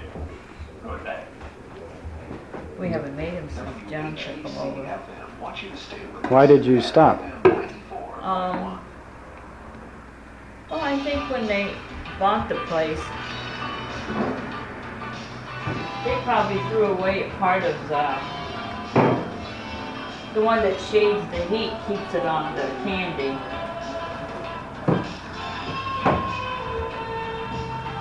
And it's hard to do, and I don't think John would have known how to do it anyway.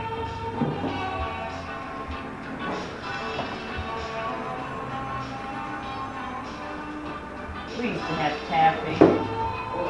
There's a hook out there that you could pull the taffy years ago.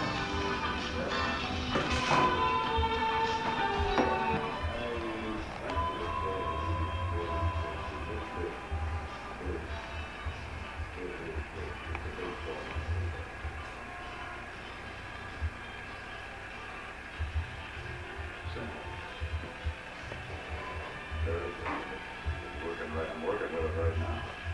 Oh, yeah, we're making our swans on that Easter candy right now. Everything's working.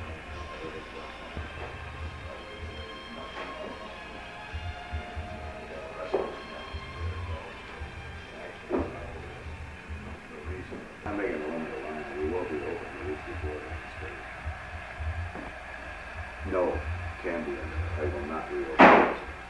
No, the candy hasn't opened in the front of the state. Where are you located? I don't know that. Oh, over in Hartford. Oh, sure. You're on the phone. You're welcome to stop over. I'm here every day.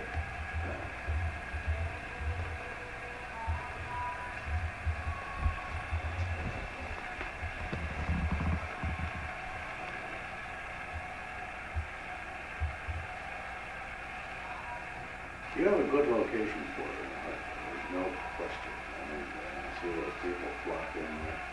You get more people in a day there than you have in a week. You know, it's phenomenal. The growth pattern that is taking place in Hartford. It's almost an enviable situation. No, it is interesting, to say the least.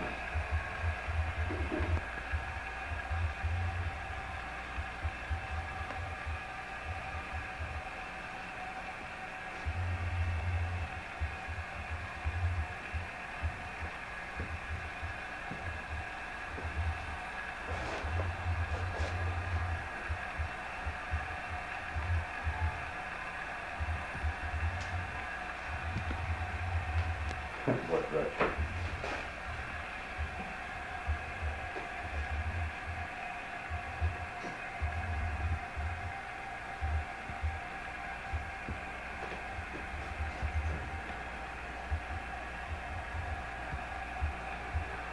Well, as I explained, everything is done here by hand.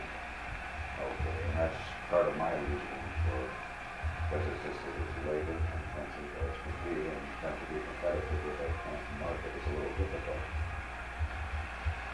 You got that exactly right. You got that exactly right. Right, right. That's,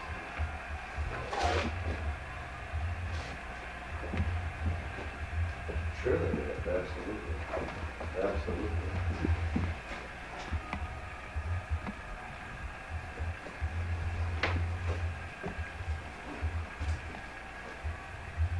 This thing would be phenomenal.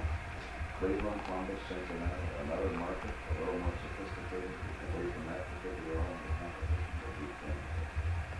Oh my God, trust me. I mean, I know, I'm not totally, but it would be utterly fantastic. You know, a ripper here that's just shooting at me.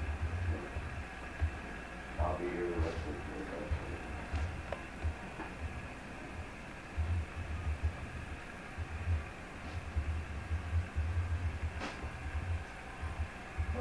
Okay, probably about 4 or 5 o'clock. Okay, Bob. Yeah, call, as I say, call first, or if I get up to Hartsville, I'll stop up and introduce myself. 833-7240. No, home phone is 833-0026.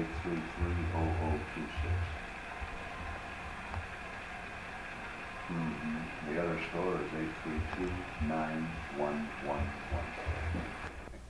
Go ahead. I know, but I was going to make a cynical remark. No, go ahead. I better watch it because I want this. You could not find an empty storefront down here if you remember. Now, you start next door, empty, empty, empty, empty, footprint, empty, bank, empty. I could go from store to store, you know, like I say, and visit people. But now I walk down, I have to walk a block from one store to the next. Well, it's tragic. It's tragic. We're the It's last hard to find 2 stores really downtown that's together anymore. Yeah. Other than this one half little spot there. There's nothing. We got to. This whole block here is gone. You got the lawyer on the end. Easter's gone. Is he going? Yeah, I think he's definitely. He told me. He said if I exit, he's going. He said that was it. Now, he's been in one day in the past week and a half, but I'm sure he's probably on his way out. What happened? What happened? Yeah, why? Look at it, John. Yeah, but why? What's? I think myself shopping malls met there, drove it all out. Really, it seems like the everything's promoted to the malls. Look at Massillon, I mean, large 241 going north to get people out to the Belden Village. And the youth is no longer downtown. There's a point that, you know, you go back 1950, 1960, 1970. There probably wasn't a high school kid over there that was not in the Sugar Bowl or knew of the Sugar Bowl. Sure. Okay, start with 1980. I'd go over there with you right now. We'll take 10 kids. Where's the Sugar Bowl or what's the Sugar Bowl? Well, I don't know. Well, didn't they didn't let them out at noon? Didn't a lot of kids used to come downtown at lunch hour or? One thing I couldn't get in here after school when I get out of school. This is back in like 60, 61. We'd come over this way and you couldn't find a place to sit in here. I mean, it was all children. And the kids are mobile today, though, too. That's the thing. You know, they all have their own cars. Boom, it's in and out. And what's the draw downtown? Yeah. I'm sorry. I mean, the action is out at Belden Village. The action is at Belden. I see it with my own kids. Sure. You know. You know, the big thing isn't the 50-cent Sunday no more. Oh, It's Lord. the $50 blow over at, Sure. blow $50 at Belden, or one of them all. Well, you know, even, you know, I shop downtown sometimes, but it seems less and less. If I'm looking for something, I'll go to Belden because if I can't find it in one store, I know I can find it somewhere else. That's and here, exactly right. you know, No, right. it doesn't work that way here. Business begets business. Is, you know, a very simple statement. And the retail base down Look there. at Pop next door to the sewing service. How many people sew anymore? Yeah. Other than a lot of his business, I think, still goes to the Amish people Well, I know he does a lot and the more. farm people. Nobody in the city wants to buy a sewing machine. Yeah. Well, I know 25 years, like I say, since I've been in the department, I've watched Massillon steadily. The downtown area go down. Keep on here. do you think this new McDonald's and Super 8, does that help anything? Is that a No. start back, or is that just a... That brings in a few people, but it's overnight. They stay overnight and they're gone the next morning. They're lucky to have breakfast in town. Yeah. The McDonald's is the drive-in window, boom. They drive in, they drive out. Yeah. They had to depend, and that's where our dependence lay, was on the pedestrian. It wasn't on the vehicular. You got 22,000 cars a day out there. There's a lot of traffic There's through a lot here. of traffic. But nobody stops. Nobody stops. That's exactly right. But what are they going to stop for? And that's the tragedy. Now, I mean, I'm not, at Easter time, we would do one wheel of a business. But as you well know, the back end of the store, from here over, boom. You know, the food service end of it was murder. Well, really, the only place to eat anymore is Freaks. Frigg's, McDonald's. Freaks McDonald's. Downtown. That's exactly right. Yeah. And the fast food, I mean, McDonald's down there, they're killing Frigs. They're hanging on the line where I don't think they're going to be around much more. I was talking to Johnny, and he said he was trying to hold the place open. What a shame. I mean, I end up at McDonald's every once in a while, but I basically avoid it. I mean, you go there once and... We do. Our generation does try to avoid it. You know, this was the social center of town right here. Yeah. There was more news conveyed downstairs. Ronnie will tell you that. Yeah, I was talking to you last week. I said, I bet you knew more than anybody. Oh, I do. I did.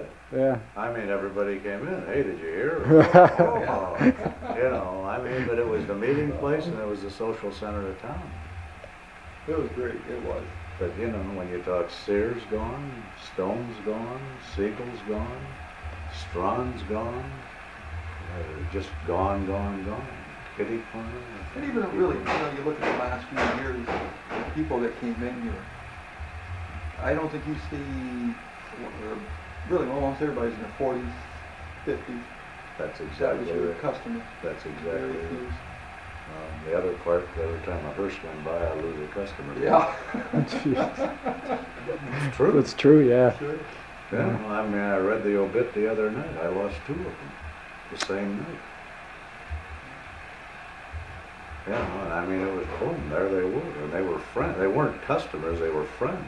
Oh, scary. For my age. No, they were, you know, they No, they're were, old. there was the mystique, and it's, you know, they used to work down here, but knew. 46. Match, I was telling John, I could pull together about 5 people and show him over 200 years of service to this store.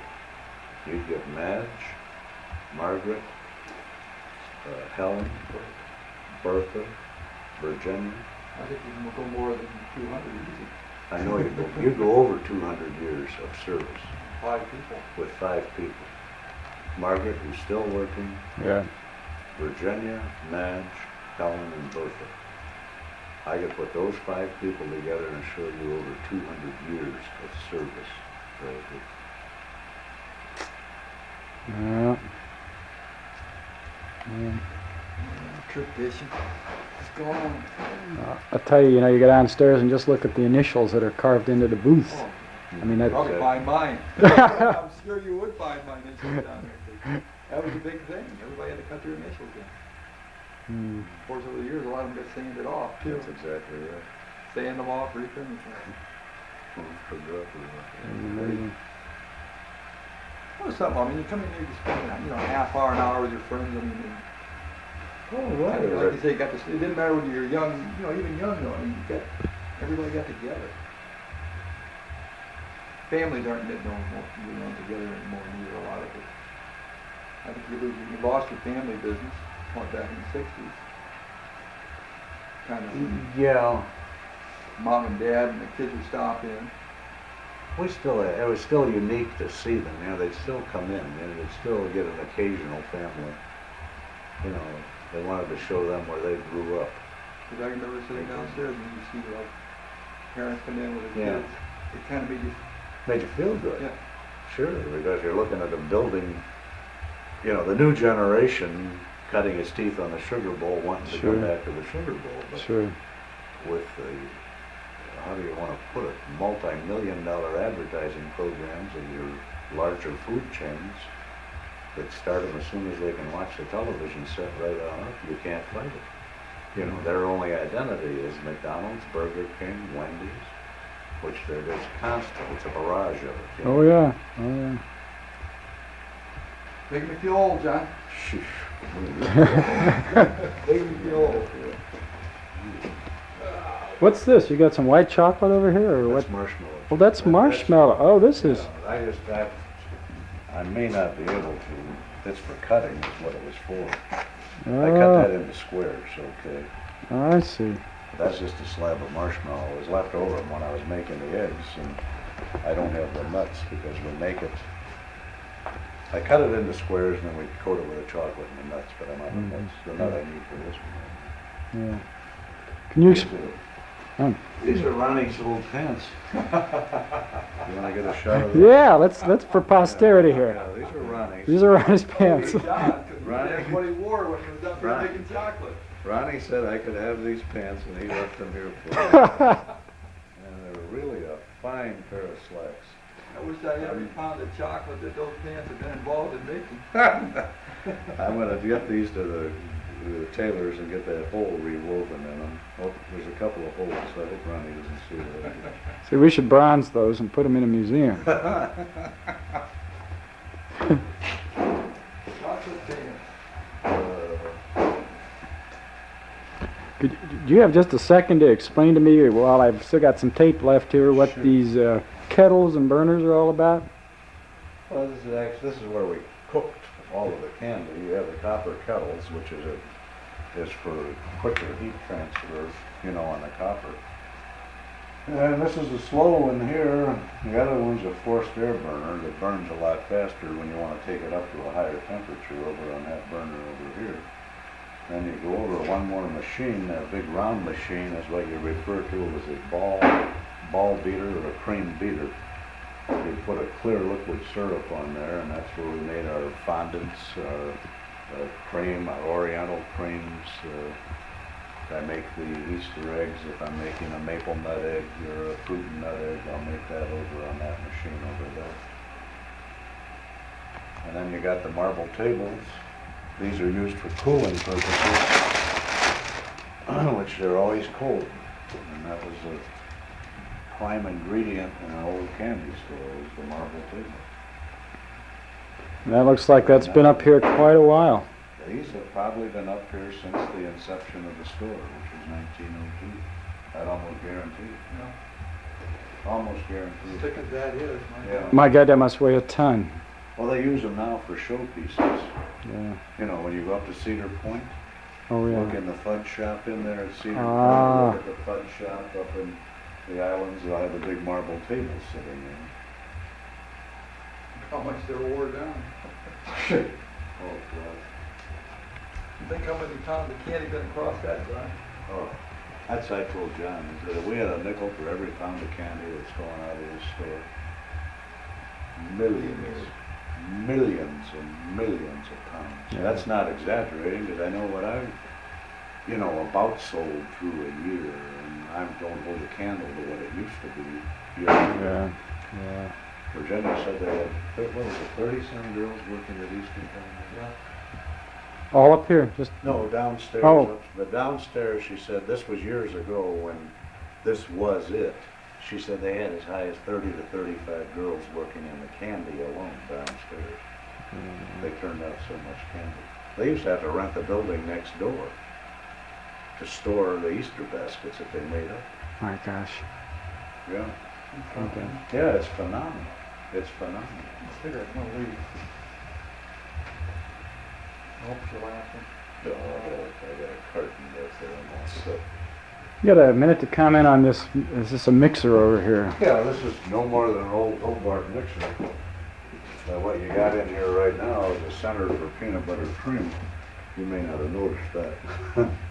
Well, I knew something was in Yeah, there. this is gonna be a peanut butter egg. I have to scoop that out of there and form all of this. But that's a white chocolate center with peanut butter and a 92 hydrogenated coconut oil. But this is where we whip the marshmallow. This old baby has done its job through the years. It's just an old Bobart mixer. These are not specifically candy machines, they're just basic mixers. Basic mixer, right. But you need this size of a mixer for the batches, the size of the batch you'll make. You know, I'll make a 40-pound batch, 60, 70-pound batch of candy at one time. On this one, we generally make about a 40, 50-pound batch. Over there, when we're working, we'll get as high as about a 70-pound batch at one time. Is what I'll turn on. Those are sizing pieces up there, which I've never used.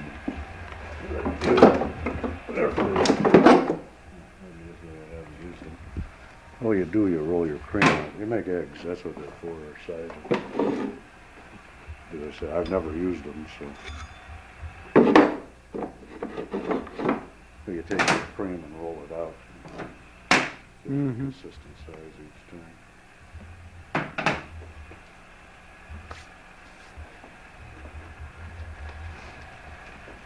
You got your ribbon cutter downstairs, you don't need it more. That's hanging over there, yeah. Still have it? The ribbon candy cutter? Oh, that's down. I see. Oh, I see. That's the ribbon candy cutter over there. But no, Oh, that no, other I see stuff's that. hanging on the wall down You don't use that anymore, though, did Could we take a look at that? there. They're probably the best you? pieces. That's a fascinating mirror. This is fascinating. There's one of the main tools that we use. This is an old candy maker's funnel is what this is. The process on how you use this, if we're making a chocolate drop or you're making marshmallow eggs. This is something I forgot about. Oh, we do. I gotta get a stick over here, John. I'm not Oh, sure. let me get out of your way. I don't mean to interrupt what you gotta do here.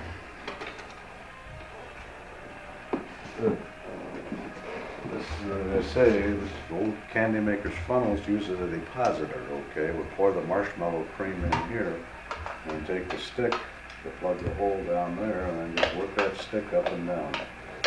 You saw the starch room in there in the earlier part of the video. And we just take the funnel and bam, bam, bam, bam, bam over each little hole in there, and that's how you deposit Oh. when you're making mints. Okay, I have a rubber mat that I lay out here, or rubber molds that are down here. You drop your funnel down and you take your rubber mold here, and then again you fill each one of the molds with the funnel with that same motion right there, up and down. But that's a primary tool in an older operation. It's just called a funnel. Funnel or a depositor. And this one is for ribbon candy making. What that is a ribbon candy cutter. There's a stove upstairs. You'll see the top of this table is made out of stainless steel.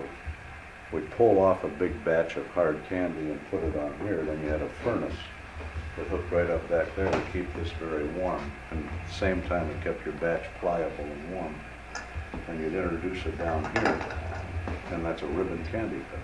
That's exactly what it is. It would cut the candy as you'd run it through this whip. And we've made candy canes up here. It's probably about 12 years ago that we made a batch of candy canes. They were gorgeous. I don't know if you remember them or not. Just gorgeous. They were work. I sweat like. Oh my Lord. That's okay. Hi, do I have to be quiet? Oh no, come on through. Now what are you doing?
gotta go up, I'm just keeping my blue shoes.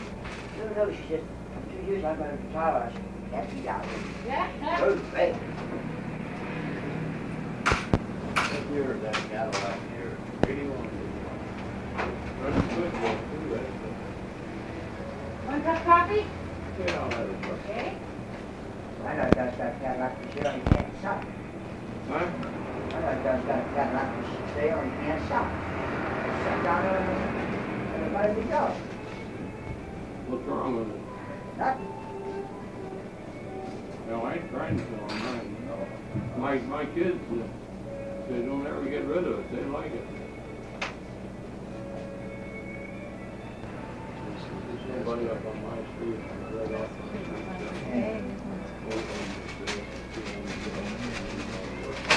Those are all for you.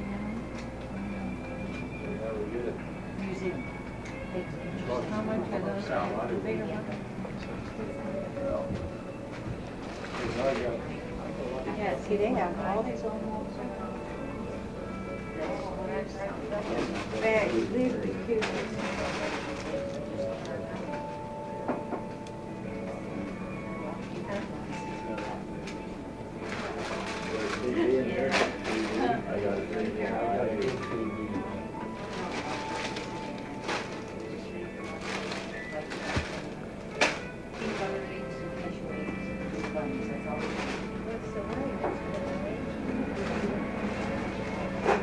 I know. He makes that, he's got that down there. Well, you have to be out on the road where it's touching. Yeah, I know. You know what you're buying. Boy, that's for sure. For somebody.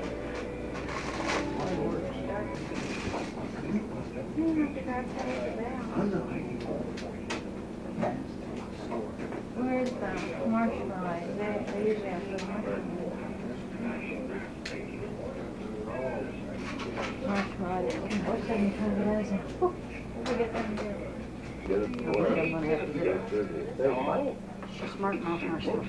No, but I say this is what this is. Personal loan. It's faster than most anything. Check with your customers for details. Welcome to the Club Wilson Equal Opportunity Lender. Member FDIC. Well, Morning, everyone. This is WHBC FM News for the Country Manor Restaurants. Earl. East Germany's new democratically elected government is wasting no time in moving for reunification. And get the lottery The Parliament king. today endorsed merging the two German That's like currencies by yesterday. July 1st. Well, they ain't stopped us. They've lost 228 million according to the paper. On those two stories, maybe. No, on all their main stores. Doesn't make sense, then. Doesn't make sense how to figure it out.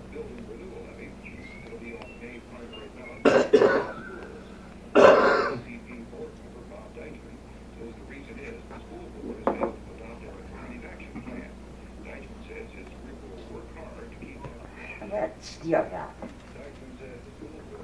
Over my dead body, you'll steal that son of a bitch. I spent 12 years in that place over there.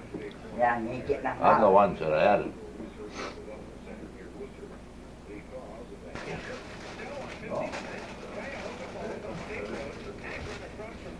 Well, I got a can in there, I'm gonna get some gas, see if I can start the damn motor.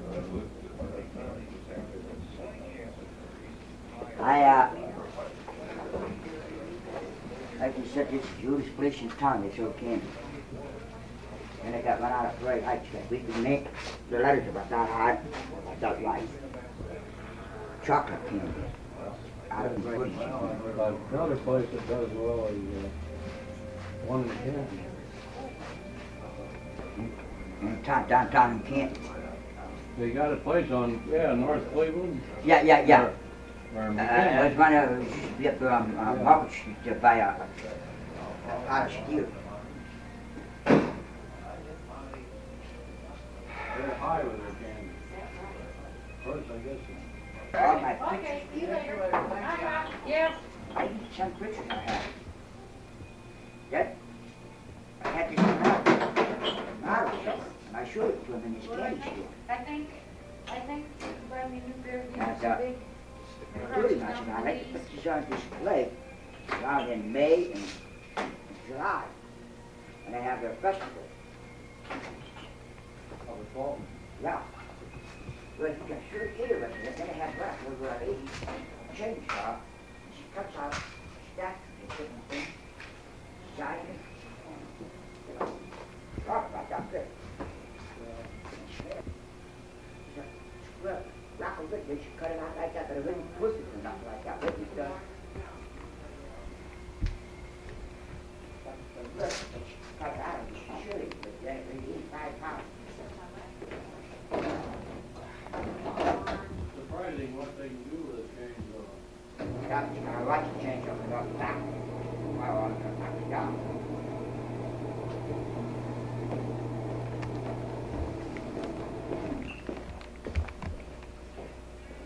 Then I got pictures of Massillon, I got pictures of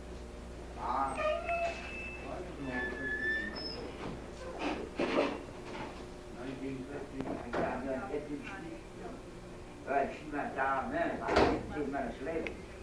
She got out of the picture and said, Mom, she got something like this.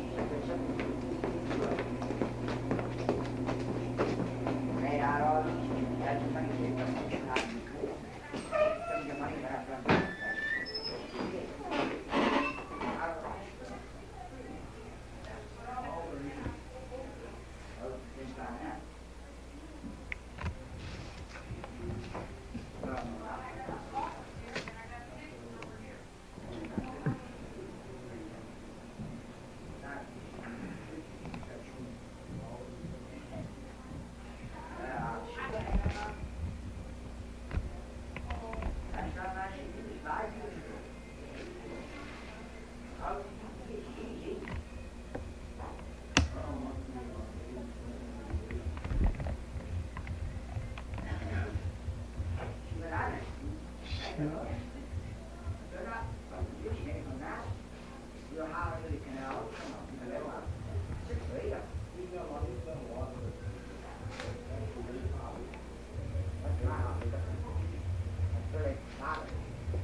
How far back did you go from the canal? Well, I didn't go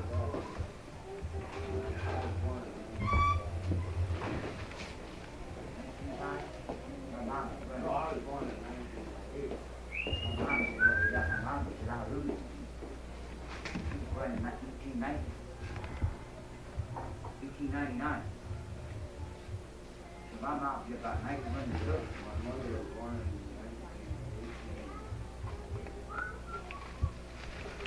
How good. If you remember the canal. Remember going across the Lincoln Highway there? The back? Remember the bridge was there? When they let that bridge up, you know? That bridge looked like it.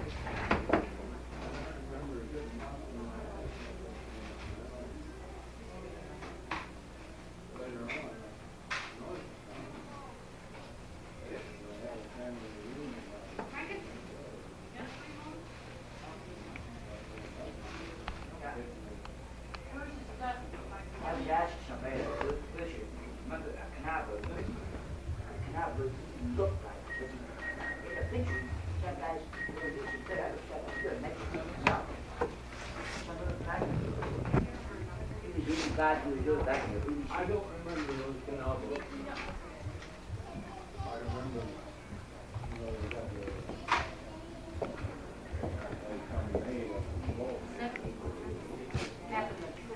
Yeah, but if you get the originated canal boat, one guy told me back in the 60s, about 61, he told me that canal boat was up. He said they were good about every firm, every year. This is quite a shock.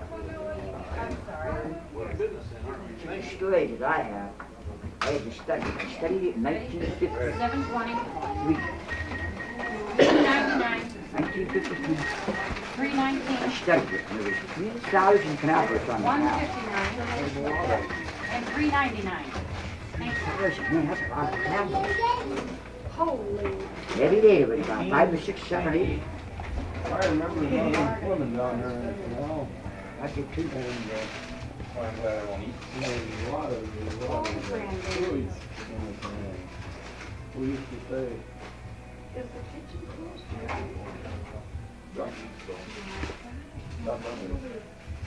Remember anybody named Dominic yeah, up on the west side?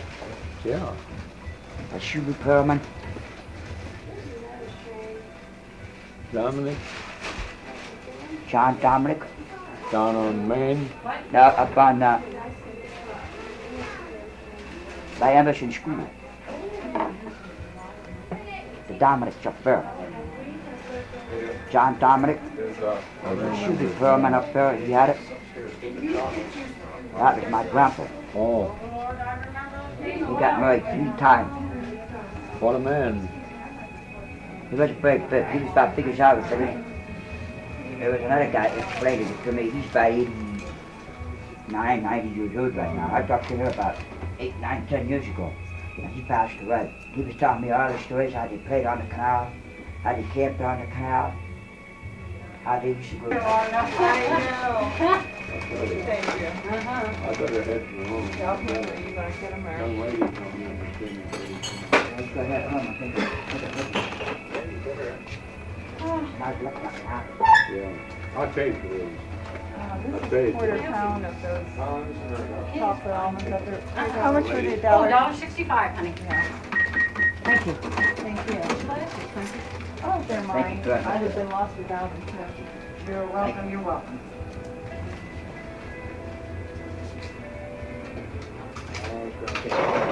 There you are.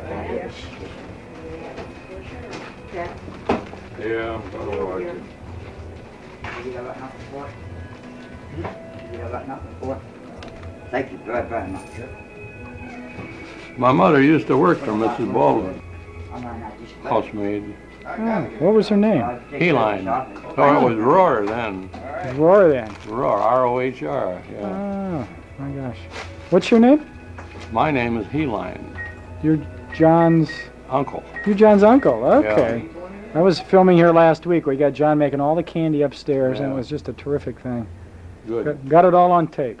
good.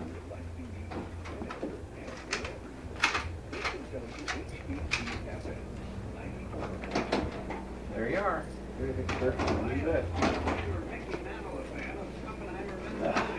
How about I ask you a question?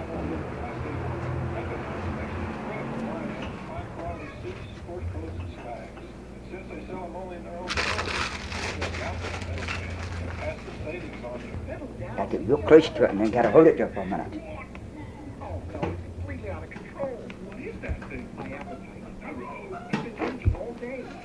That's taken back in the 1930s.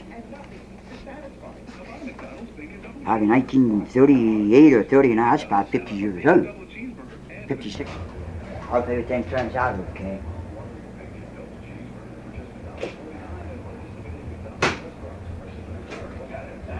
Hey, 88. 86, 87, 88. Oh, God.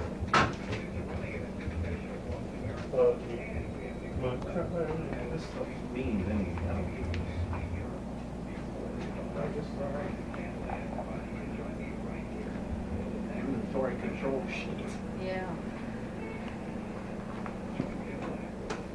That had to be the heyday. Sure wanted to eat it.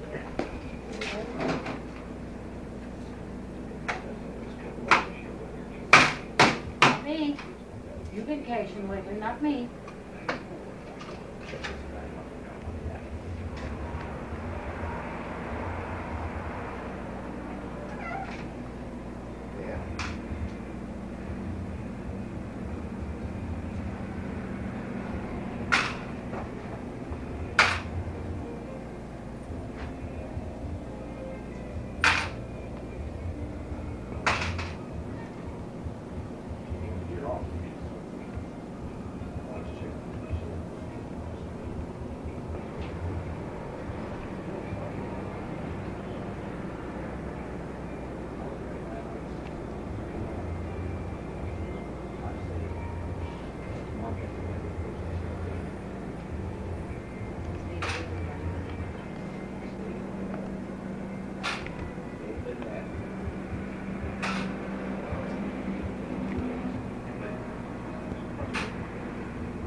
what it was. Us two clicked. You and who, Annette?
So do I. Me and my mom and dad used to come down here just about every week. Well, yes. Sad.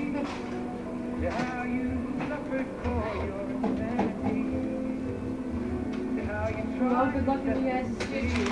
Thank you. It was not good.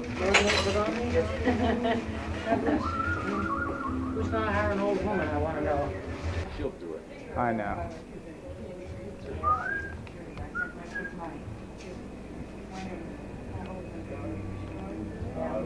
I got 120 and 123. Yeah, but I got one 7 months old. I made her a basket. Just let her mother and dad didn't do it.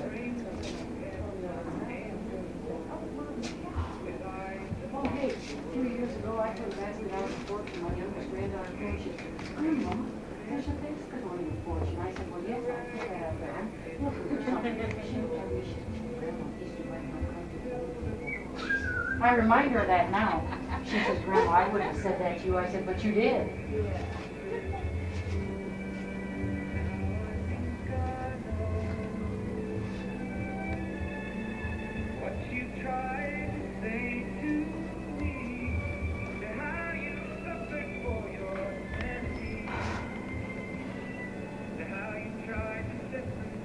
No, tell me who you are and how long you've worked here and all of that. That's Clary. I came here in July of 1940. And you've been working here ever since. Ever since, except when my babies were little, I stayed home with them then till they went to school, and then I always came back. You must have some good memories of this place. I'll say I have. Met a lot of good people. I bet you have. How do you feel about it, this being the end? Broken-hearted. Broken-hearted? I'll cry a lot. Just like everybody upstairs. You It's bet. felt the same way. This is like home to me. Yeah. So you've seen a lot of changes in town, haven't Oh, you? I'll say. And not for the better, I might add. Not for the better. No. What's the Look pro- at our town. Well, Come on. I've looked at it. Okay, I'm gonna take to a photo of the Okay. country. And I need a rocket ship, Okay. elephant,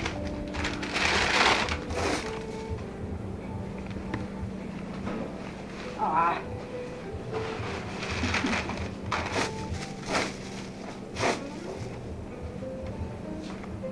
let's see, a rocket, an elephant. Give me something different.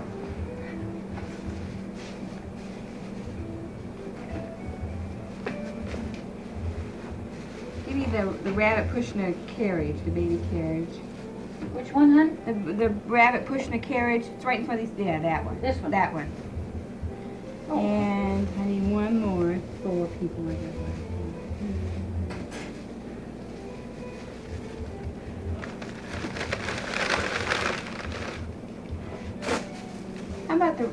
over here, the edge, the one in the center. This Yeah, one? that one. All right. Exactly what it is, but it looks so different. Whoop. Okay. Then you got 4 of these over here.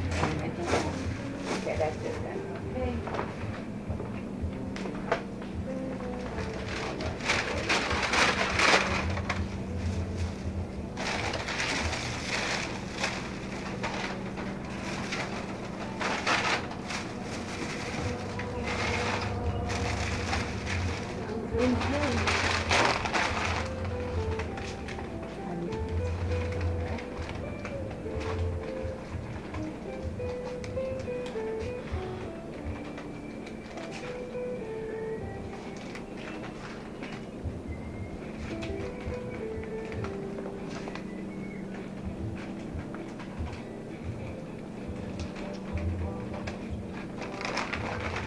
That's all.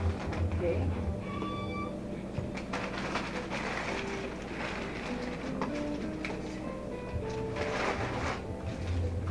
Put your animal for your 2 heavy eggs. Okay.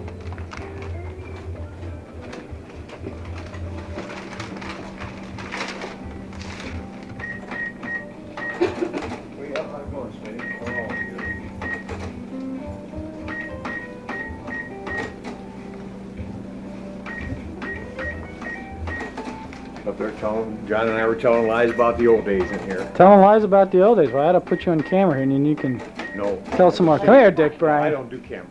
Oh, come on. I don't do cameras. Come on, you probably got more stories. No, I'm getting everybody here. Let me just. Please, John, I'm serious. I don't like cameras. Ah. I love to take pictures. I hate to be on. Oh, everybody doesn't have to be shy now. Oh, believe me, it's not shy. Come on.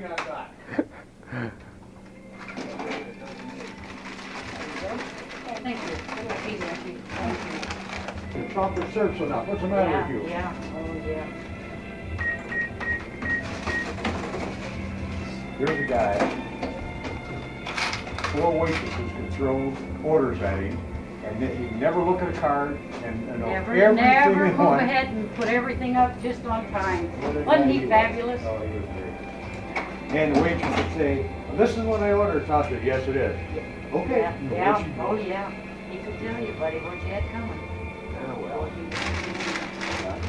I remember when old man Hughes built that house up there. Yes. Probably the first ranch house in Massillon. Yeah. People drive by and say, "Look, it doesn't have a second story." Yeah. Yeah, those were the days. Amen to that. That was a beautiful home, We'll without see a ya. doubt. See ya. Bye-bye. Where were we? Hold it. Hold it. I got everybody but you now. Come on, you got to tell me some stories about working here. This is just going to be at the museum. We're not going to. Well, like what? I just told the best one. That Tom was as good to me as anybody could be.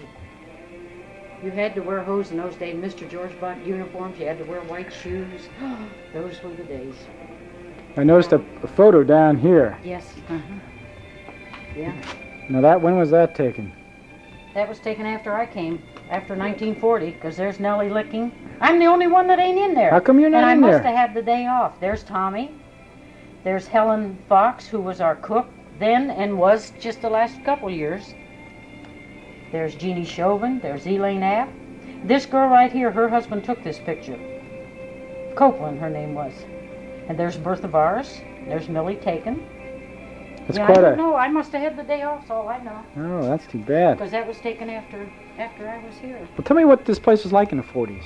Oh, jumping. Oh, my. Used to stand in line for a booth here to eat here or, whatever. They'd stand from the air cooler up here, boy, waiting on a booth. Saturday nights, it was full here. Just, I've had a lot of people tell me that this is the first place they headed for after school. yes. Oh, yeah. Can you imagine I've had parents, grandparents, grandchildren? You've had them all, haven't you? I went back here and I filmed all the initials in the booth. Oh, yes. Everybody carved their initials, and I thought that was great. And you never could catch them at it. Of course, we was busy in those days, you didn't look for that, but boy, they got it done. Yeah. We did. We got all the kids from the high school, Central Catholic. This Those was were the days. this was a spot to come to, wasn't it? Well, I'll say it. It's really tragedy it's not here anymore. I guess I heard somebody saying up here everybody goes to the malls now, and I guess that's Yeah. Well, look at our downtown. yeah. It's heartbreaking. When I came here in 1940, I go to First United Methodist up here in the corner of 3rd and Lincoln Way, and there were stores from there on both sides down here, clear up to Finnefrock's. Oh, yeah. Used to be tracks down here at the end of town. There were stores right across the tracks all the way up as far as Finnefrock's. Well, we've got photos down at the museum of the streets so crowded that you cannot even walk. That's I true. mean, we have parades and, I mean, literally, Well, it on was 6, 7 Saturday deep. nights when they were open here, people would come from Worcester and Navarre, you know. And that Tom that worked here, he said when they put the parking meters in and closed on Saturday nights, he said it'll kill this town, and it certainly did. Hello? He's taking my picture and I'm trying to look beautiful. Hell, I didn't get enough sleep last night.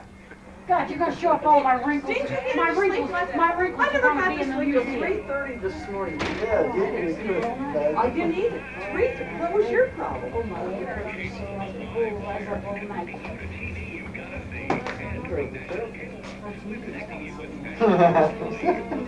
That's all like this, man. What are you after, Mary Ann? Oh, I don't know. What do you got? Oh, for goodness sakes, how are you? Real good. Real good. Well, good.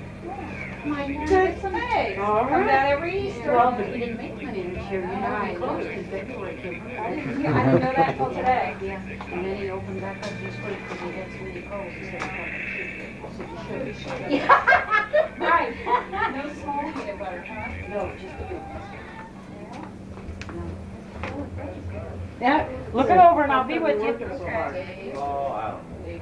It's a rough day already. I gotta take it easy. Man, you're not on here, are you? No, I was just telling him I must have had the day off. Millie Sue. Yeah, Millie, take him. Take him. There's Bertha.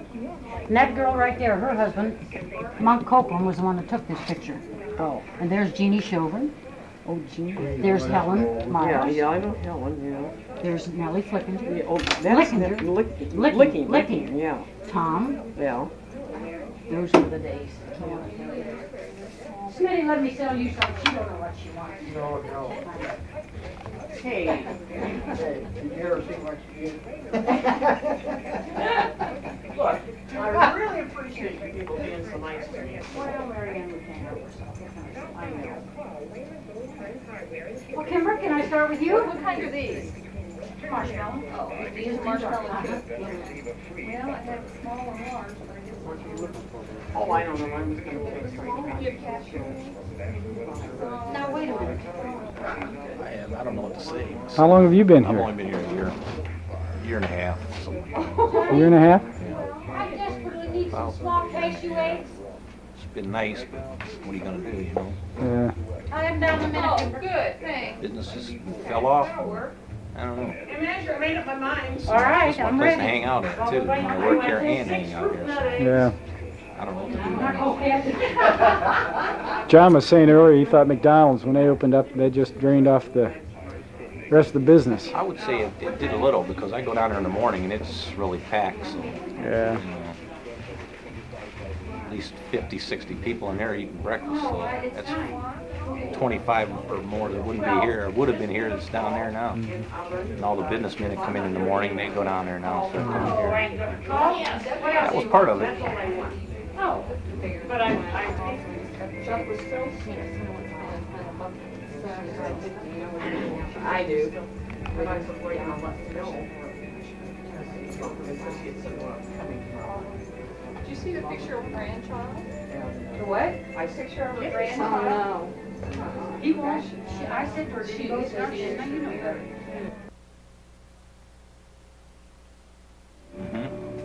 Oh.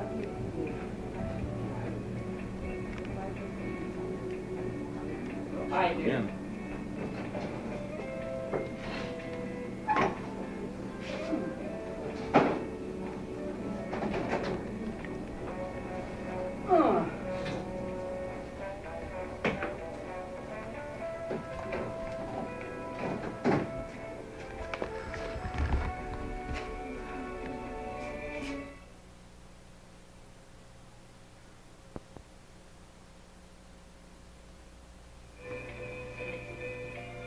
Kimber, my Christmas letter's not engaged. Oh, does she? Well, good, good.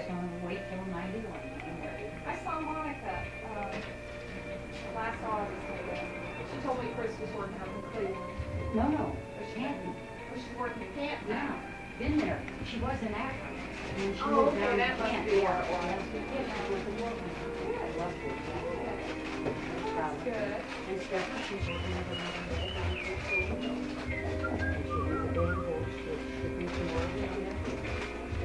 Yeah. Oh, he's not more horse. Boy, that's for sure. Okay, peanut butter. Hey, this is the last year I can get these? This is the last year. Terrible.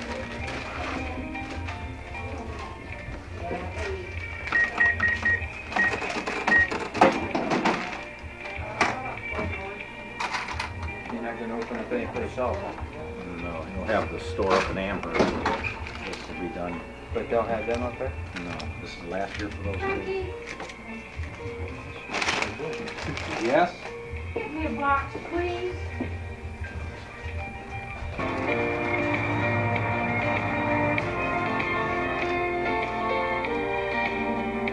Kimber, how come you take these orders for these girls? How come they don't drive down? Well, I don't know. And then you get stuck. Yeah, well, that's all right.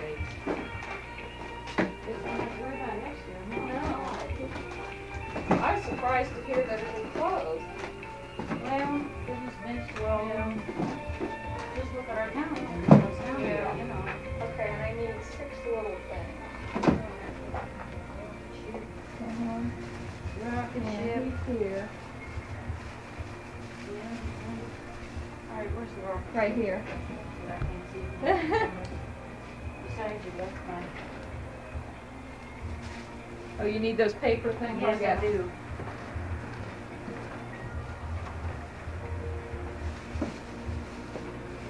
Okay. Rocket ship and An elephant and, let's see.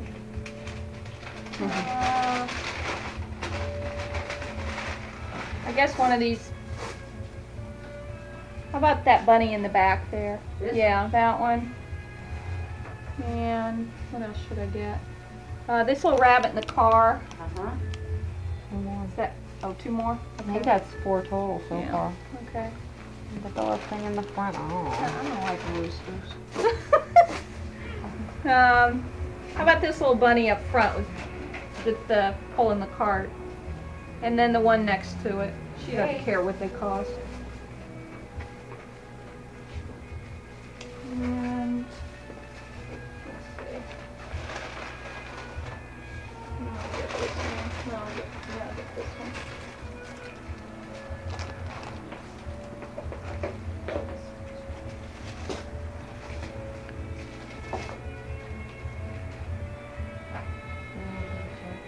I hope. No, I don't have to go to the bank. You'll take a check, right? Sure. Okay. I was gonna say, otherwise I gotta go to a bank. Closing up, we're in trouble.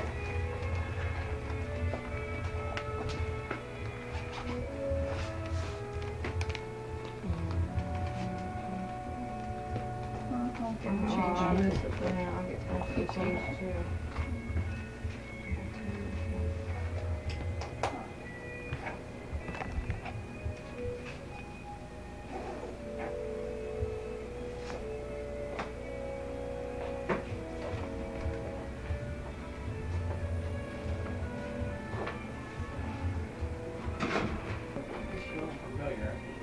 No, she's from Kansas. She wouldn't know. Yeah, he's down there. I think I was.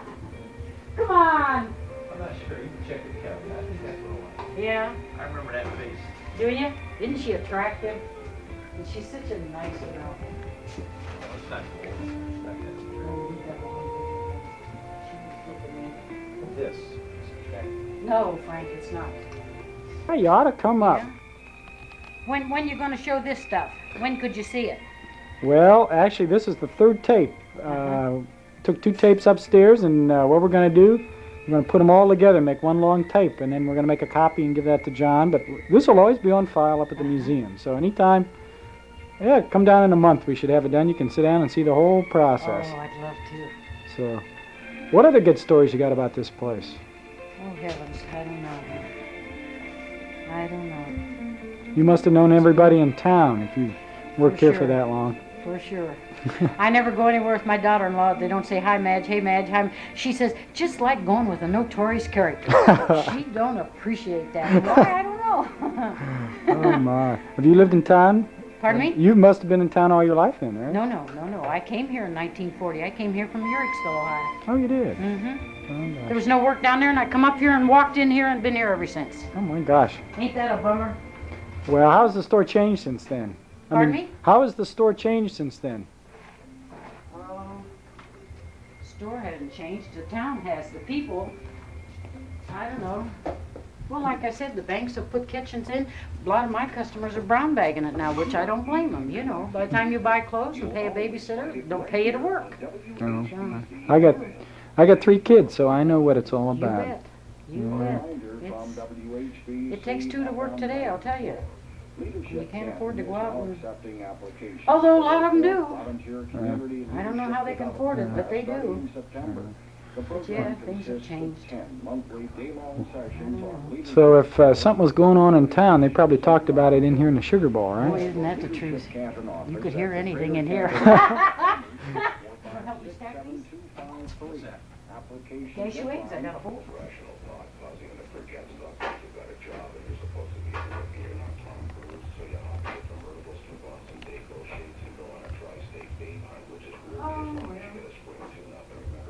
Come here, Frankie.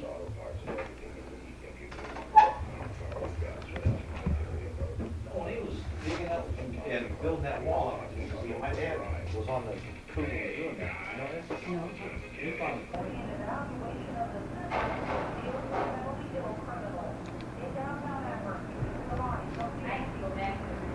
A judge and not an authority will hear the case of a Pennsylvania man accused in the 1988 meeting death of Roger Pratt. Michael Swider has waived his right to a jury trial on charges of aggravated murder and kidnapping. Prosecutor Lynn Slavy says the move is somewhat out of the ordinary.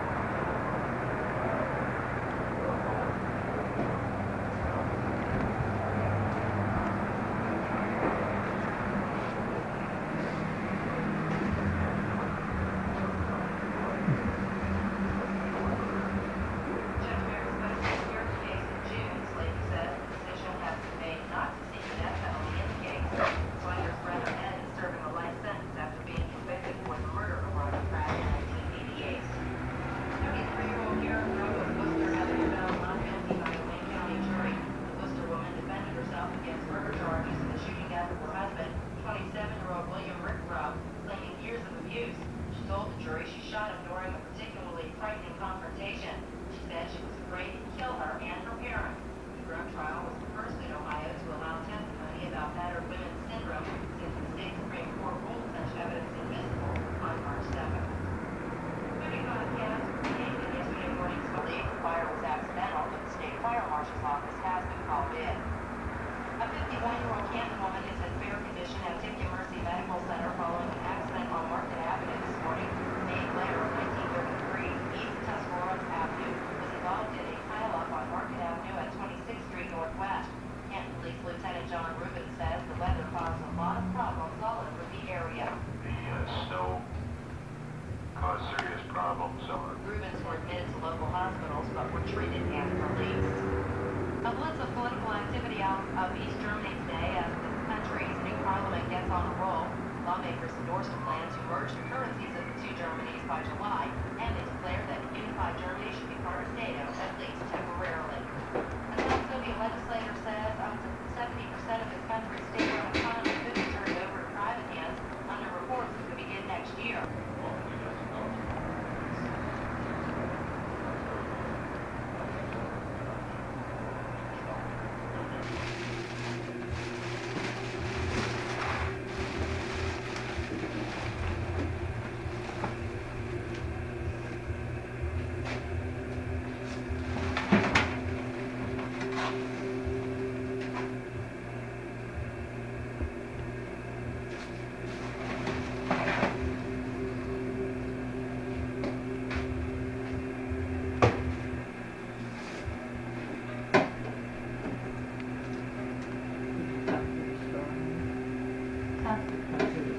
Yeah, I came through. There's about 5 different people down there.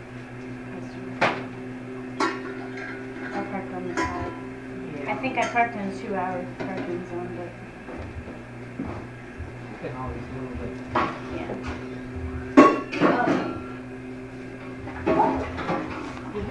I figured, well, I could have sworn I got a ticket. Oh, really? And I just left it in the car. Did you really? For my mom to buy. My mom. So I let her find the ticket because I didn't want to pay it. No, I was stressing out a little bit, but yeah, she had two tests this week and she couldn't handle it because the excess pressure.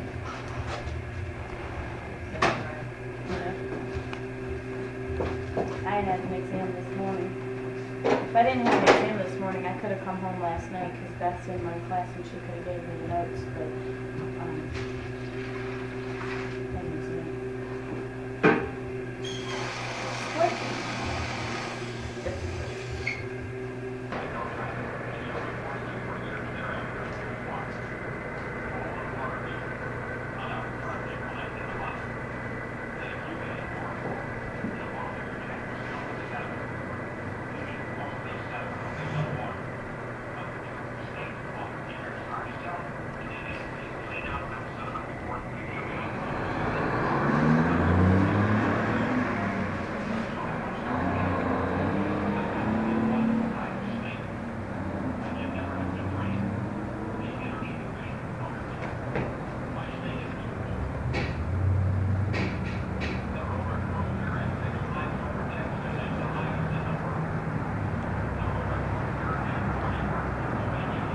Back up here a little. That's great. Why don't you describe what you're doing here? And what is this? Just heating the batch. Okay, well, warming the batch up. This is the marshmallow. This is the marshmallow. This is the base of the marshmallow. Okay, we naturally cook it over here, and that's what I'm doing right now until we bring it to a boil, and then it goes over to this big kettle here and put it over on the big beater and start beating it. Well, now what's in there? What are you mixing up? Sugar, water, corn syrup. And how long does it take to thicken up here? Well, this won't actually thicken. We'll pour this into the syrup form, okay, once we bring this to a boil. We'll just pour a hot syrup in there and then mix your gelatin with it, then take it over and then beat it, and then add your flavor in. And from this point, it goes over into the starch room, where we'll funnel it into the starch molds, which are already shot up. And let it sit about 5 hours, 4 or 5 hours, and put them together, bring them out, and start cooking. This is really a long process, I've learned. I mean, it's a long process. Long, labor-intensive process. Don't have to tell you that. Amen. That's exactly right, yeah. From the time that it's made, you know, from making to actual selling, it's probably handled about 7 times. You know, from up here to downstairs. Those are beautiful copper kettles. Are those, I assume, handmade old kettles, or anything about them? On that one, I couldn't tell you. They've been here as long as I've been here, probably as long as the store's been here, I imagine. They have to heat that charcoal, so I'm gonna slide this over this stuff.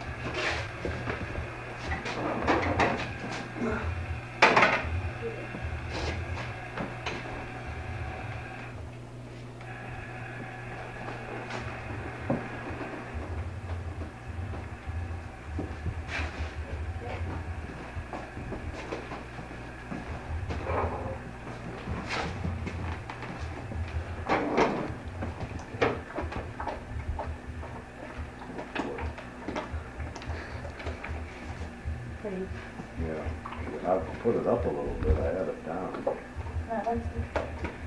Well, you won't go that quick, will you? It's not going quick at all. No, because you're a very low heat. That's okay, I don't like it when it goes fast. This is lumpy.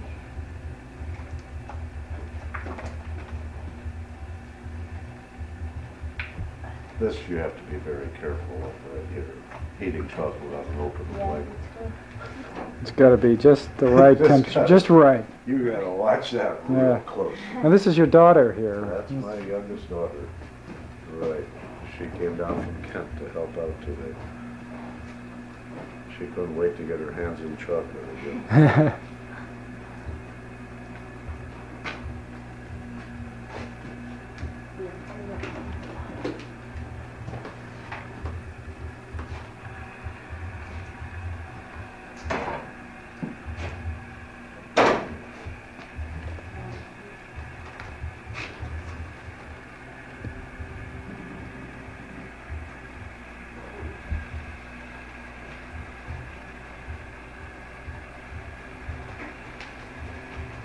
But that chocolate is very delicate. When you saw him that one. That's one of the big things with any candy making is temperature. It's got to be right on. It has to be right on. It has to be. Whatever you're making, you know. It's funny, after I filmed you last week, I went home and there was my wife eating chocolate, so-called chocolate on the stove, pouring it over pecans or something. And I said, well, how did it come out? She said, well, not too well. And I said, you should have been where I was today. You could have seen it done right.